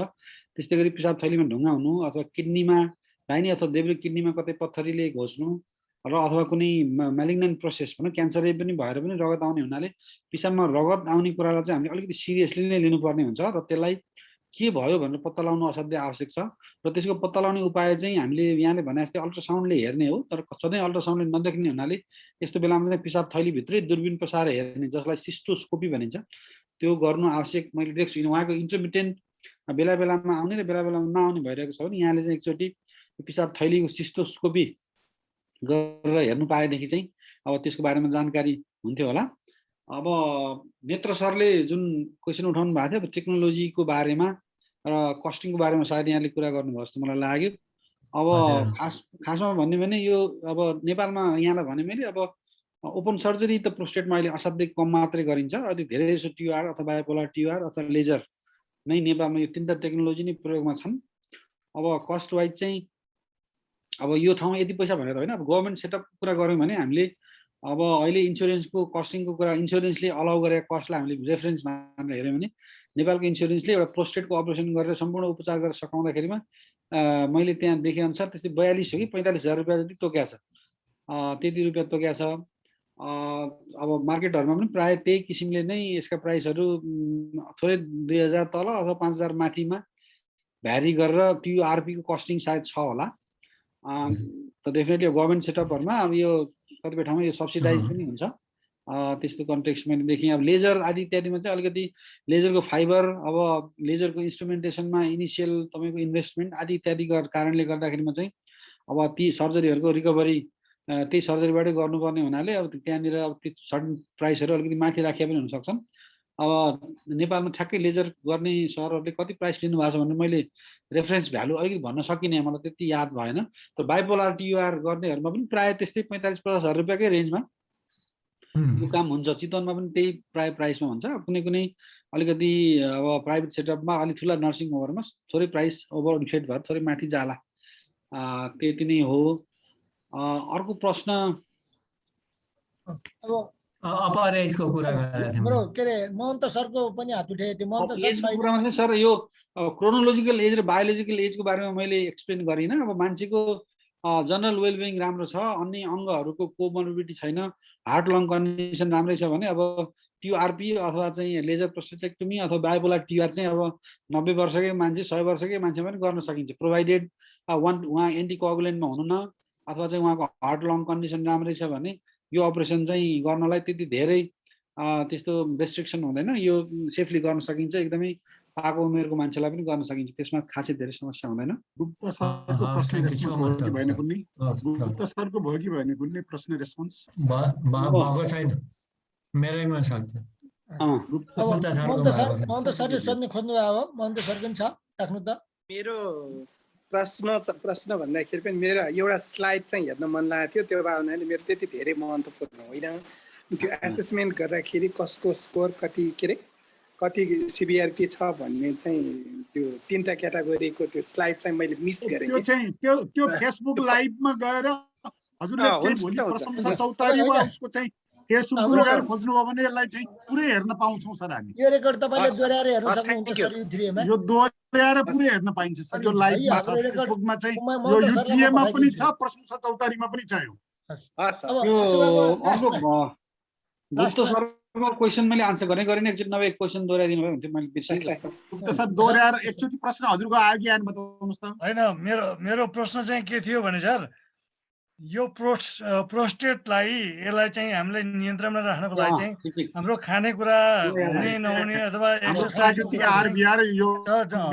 डु र डोन्ट भन्ने चाहिँ के छ कि भनेर भन्नु खोजेँ मैले। अब प्रोस्टेटमा बेसिकली यो चाहिँ यहाँले बुझ्नुभयो होला, यो कुनै पनि नभइकन एकदम फिजियोलोजिकल एकदम नितान्त टेस्टोस्टेरोनको इफेक्टले गर्दा उमेर बढ्दै जाँदा प्रोस्टेट बढ्दै जाने प्रोसेस भएको हुनाले यसलाई हामीले कुनै तरिकाले त्यस्तो हल्ट गर्न चाहिँ सक्दैनौँ। यो फिजियोलोजिकलै हो होइन, यो चाहिँ नेचुरल पनि हो। प्रोस्टेट फेरि एउटा कुरा के बुझ्नु पर्यो भन्दा प्रोस्टेटको साइज 80 ग्राम भएको मान्छेले पनि एकदम नर्मल्ली भोइड गरिरहेको पिसाब फेरिरहेको पनि हुनसक्छ र 25 अथवा 27 ग्रामले पनि कहिलेकाहीँ अब्स्ट्रक्सन दिइरहेको हुनसक्छ। त्यसले गर्दा यो साइज र सिम्टम चाहिँ सधैँ कोरिलेट गर्दैन। यहाँले एउटा एकदम क्लियरली यो बुझिदिनु पर्ने हुन्छ। र अर्को डुज एन्ड डोन्ट्समा अब प्रोस्टेट यदि भएको र तपाईँलाई समस्या नै भएको छ भने स्पेसली केले इफेक्ट गरेर, जस्तै रातिमा 5 चोटि उठेर पिसाब फेरेर तपाईँलाई त्यसले डिस्टर्ब गरेको छ भने यहाँले बेलुका पख 5 o'clock अथवा 6 o'clock पछाडि पिउने पानीको मात्रामा अलिक सिग्निफिकेन्टली रिड्युस गर्नु भने रातिमा उत्पादन हुने पिसाबको मात्रा घट्ने, त्यसले गर्दा रातिमा 5 चोटि उठ्नेलाई 1 चोटि अथवा 2 चोटिमा झरेर तपाईँको नाइटको स्लिप अलिक डिस्टर्बेन्स अलिकति कम हुनसक्छ। त्यो एउटा पाटो छ।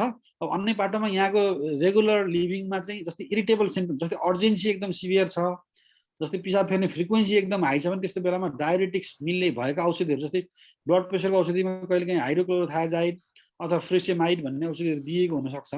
ती औषधिहरू लिने हो भने त्यसको अल्टरनेटमा गएर पिसाब उत्पादन कम हुने औषधिहरू लिनुभयो भने त्यो फ्रिक्वेन्सी र चाहिँ तपाईँको अर्जेन्सीलाई केही कम गर्न सकिन्छ। त्यस्तै गरी हाम्रो यो क्याफिन भएका ड्रिङ्कहरू, जस्तै अब धेरै एक्सेसिभ एमाउन्टमा तपाईँले कफी लिनुहुन्छ अथवा चाहिँ अब अन्य केही त्यस्तो बेभरेजहरू लिने बानी छ भने त्यसमा पनि केही रिड्युस गर्नुभयो भने त्यो इरिटेबल सिम्टमहरू चाहिँ अलिकति घटेर जान्छन्। त्यस्तो ठ्याक्कै अरूको खानेकुरा जस्तै हामीले डे टु डे खाने कुरामा यो चिज खाँदाखेरिमा एकदम फाइदा हुने र अन्य चिज खाँदा नराम्रै हुने भन्ने त्यो डाइरेक्टली रिलेटेड चिजबिजहरू चाहिँ यसमा नभएको कुरा मैले यहाँलाई जानकारी गराएँ। एउटा इम्पोर्टेन्ट क्वेसन सोध्नु भएको थियो, मैले एड्रेस गरिन् जस्तो लाग्यो। जुन यो अपरेसन कसैको प्रश्न छैन होला, कसैको हात उठाएको छ? विमल सर हुनुहुन्छ सर, विमल भट्टराई सर हुनुहुन्छ। विमल सर कहाँ हुनुहुन्छ? हात उठेर राखौँ सर, आइसक्नु भएको छ। ल हस् हजुर। मेरो चाहिँ डाक्टर साहब ऊ छ जिज्ञासा एउटा चाहिँ के छ भने यो ड्युट्राइड र टाम्सोलिन चाहिँ दबाईहरू खाने मान्छेहरूले मेरो रिलेटिभ एकजना हुनुहुन्छ, उहाँले अब खाइरहनु भएको छ। कति समयसम्म खाँदाखेरि चाहिँ त्यसको साइड इफेक्ट त अब गुगल गर्दा हेरि नै हालिन्छ। त्यही पनि अब डाक्टर साहबहरूको अनुभवमा, डाक्टर साहब सल्लाहहरूमा चाहिँ कति समयसम्म खाँदाखेरि चाहिँ अपरेसनलाई चाहिँ लम्ब्याउनु राम्रै हुन्छ अथवा अपरेसन गर्न नपर्ने स्थितिमा अरू साइड इफेक्टहरू चाहिँ छैन, अथवा डाक्टर साहबको अहिलेको जुन चाहिँ अब भनौँ न त्यो मेजर गर्ने युएसको चाहिँ अब त्यो उसको जुन छ नि टेबल छ नि त्यो अनुसार चाहिँ अब 35 पुग्दैन, त्योभन्दा तल नै हुन्छ अथवा 17-18 भन्दा तल नै हुन्छ भने अपरेसन गर्नु नपर्ने, त्यसलाई कहिलेसम्म लम्ब्याउन सकिन्छ? अपरेसन गर्ने जरुरी नै छ र भन्ने छ मेरो एउटा प्रश्न। अर्को चाहिँ के भने जस्तो कति ग्राम अघि डाक्टर साहबले भनिहाल्नुभयो 80 ग्रामसम्मकोले पनि अपरेसन नगरेर पनि काम चलिरहेको छ भन्ने कुरा होइन, त्यो पनि एउटा कुरा मैले कति ग्राम भयो भने चाहिँ अपरेसन गर्दा राम्रो हुन्छ भन्ने कुरा के डाक्टर साहबको सल्लाहमा चाहिँ मेरो यो दुईटा जिज्ञासा छ। हजुर, यो औषधिको चाहिँ यो ट्याम्सोलोसिन भन्ने औषधि अल्फा ब्लकर र यो 5-अल्फा रिडक्टेज इनिभिटर जस्तै यो फिनास्टेराइड ड्युटास्टेराइडहरूको चाहिँ सेफ्टी अब इफिकेसीको टेस्टहरू चाहिँ लगभग 20 वर्षसम्मका पनि अध्ययनहरू भइसकेको हुनाले यो औषधिहरू चाहिँ लङ टर्म युजमा एकदम सेफ छन् भनेर मानिन्छ। स्पेसली यो अल्फा ब्लकरहरू चाहिँ अब यहाँ हुन चाहिँ यसका साइड इफेक्टहरू जुन साइड इफेक्टहरू चाहिँ तपाईँको यहाँले भन्नुभयो जस्तो डिजिनेस हुने, अब हाइपोटेन्सन हुने, पोस्चरल अथवा कसैलाई रेट्रोगेट इजाकुलेसन समेत हुने समस्याहरू हुन सक्छन्। र फिनास्टेराइडहरूमा चाहिँ तपाईँको डाइहाइड्रो टेस्टोस्टेरोनको लेभल घट्ने हुनाले अब सेक्सुअल लिबिडो कम हुने आदि इत्यादि समस्याहरू चाहिँ छन्, यी चाहिँ भइ नै रहन्छन्। तर चाहिँ जुन तपाईँले लिन खोजेको रिजल्ट हो जुन प्रोस्टेटिक कम्पोनेन्ट सानो बनाउने र प्रोस्टेटिक एरियाको चाहिँ मस्कुलर रिल्याक्सेसन गरेर पिसाब खोलाउने जुन यसको इफेक्ट छ त्यो चाहिँ तपाईँले as far as patient feels okay होइन, उहाँलाई चाहिँ त्यसले फाइदा गरिन्जेलसम्म प्रयोग गर्न मिल्ने छ। सर्जरीको कुरालाई चाहिँ हामी एकदमै त्यो साइज डिपेन्डेन्ट छैनौँ। सर्जरी चाहिँ हामीले अहिले भन्यौँ प्रोस्टेटले हुने कम्प्लिकेसन जस्तै प्रोस्टेटले गर्दा ब्लिडिङ भएको, प्रोस्टेटले गर्दा रिकरेन्ट इन्फेक्सन भएको, प्रोस्टेटले गर्दा पिसाबै अड्केर रिकरेन्ट रिफ्र्याक्टरी रिटेन्सनमा गएको होइन, अनि प्रोस्टेटले गर्दाखेरिमा तपाईँको चाहिँ सेकेन्डरी चेन्जेस आएर चाहिँ रेनल फेलियरमा समेत गएको र मेडिकल ट्रिटमेन्ट प्रयोग गर्दा गर्दै पनि फेलियर भएको अथवा त्यसले भन्ने जस्तो रिजल्ट नआएको, यो 5-7वटा कन्टेक्स्टमा चाहिँ मात्रै बिरामीलाई यो तपाईँले चाहिँ अब यो चिज तपाईँको लागि काम चलेन अब अपरेसनतिर जाउँ कि भनेर डिस्कसनको पोइन्टमा आउने कुराहरू हुनु। हजुर, यो साइज तपाईँको 35 भएछ अथवा 48 भएछ अब चाहिँ तपाईँलाई अपरेसन गर्नुपर्छ भन्ने कुरा चाहिँ अचेल भन्ने चलन प्राय छैन। डाक्टर साहब अर्को चाहिँ एउटा मेरो एउटा थप गरिहालौँ। डाक्टर साहब टियुआरपी र अर्को भन्नुभएको थियो नि, के अरे त्यो अर्को थियो नि टियुआरपी बाइपोलर त्यसमा चाहिँ डाक्टर साहबले सजेस्ट गर्नु पर्यो भने कुन गर्दाखेरि राम्रो हुन्छ होला? यो दुवैमा गर्ने टेक्नोलोजी एउटै हो। भित्रबाट युरेथ्राबाट गएर प्रोस्टेटलाई चिप्समा काटेर निकालिन्छ। खालि एउटामा चाहिँ बाइपोलर करेन्ट युज हुन्छ, एउटामा युनिपोलर युज हुन्छ। एउटामा चाहिँ इनर्ट फ्लुइड जस्तै ग्लाइसिन प्रयोग हुन्छ नि, अर्कोमा चाहिँ सलाइन प्रयोग गरिन्छ। अब ओभरअलमा सलाइन प्रयोग गरेर गर्दाखेरिमा अब अलिकति अझ फिजियोलोजिकल छ, सेफ छ भनिन्छ। तर टेक्निकल्ली हामीले गर्दाखेरिमा यो चिजबिजहरू प्रायः हामीले यो सर्ट ड्युरेसनको लगभग 1 घन्टा जतिमा सकाइसक्नुपर्ने सर्जरी हो। त्यसले गर्दा टियुआरपी अथवा बाइपोलर टियुआरपी कुनै पनि गर्दाखेरिमा एकदम सेफली गर्न सकिन्छ। त्यसमा त्यस्तो यो भन्दा यो असाध्यै बेटर भनेर छैन। अर्जुन भट्ट डाक्टर साहबले त 20-25 मिनटमा एकजनाको टियुआरपी सक्नुहुन्थ्यो। मेरो बुवाको पनि पहिला गराउँदाखेरि मैले थाहा पाएको। एकदम छिटो, हात उहाँको त एकदम प्र्याक्टिस बढी भइसकेको थियो। त्यो प्रोस्टेटको साइजमा पनि भर पर्छ। सानो साइजको प्रोस्टेट हटाउनलाई अलिक छिटो समयमा सकिन्छ। त्यही प्रोस्टेट साइज बढ्दै गएर अब 25 ग्रामको हटाउनु र 50 ग्रामको हटाउनु र 100 ग्रामको हटाउनुमा टाइम डिफरेन्स गर्छ। हस्, धन्यवाद डाक्टर। म लास्टमा दुईटा सानो जिज्ञासा राखौँ। एकजना साथीको चाहिँ नि यो प्रोस्टेटको साइज चाहिँ नि 37.7 ग्राम अनि यो पिबिआरयु चाहिँ नि 0.9 छ। उहाँलाई यही औषधि डाक्टर साहबले भन्नुभएको यो देखिन्छ डाक्टर साहब? मैले यो औषधि देखेँ।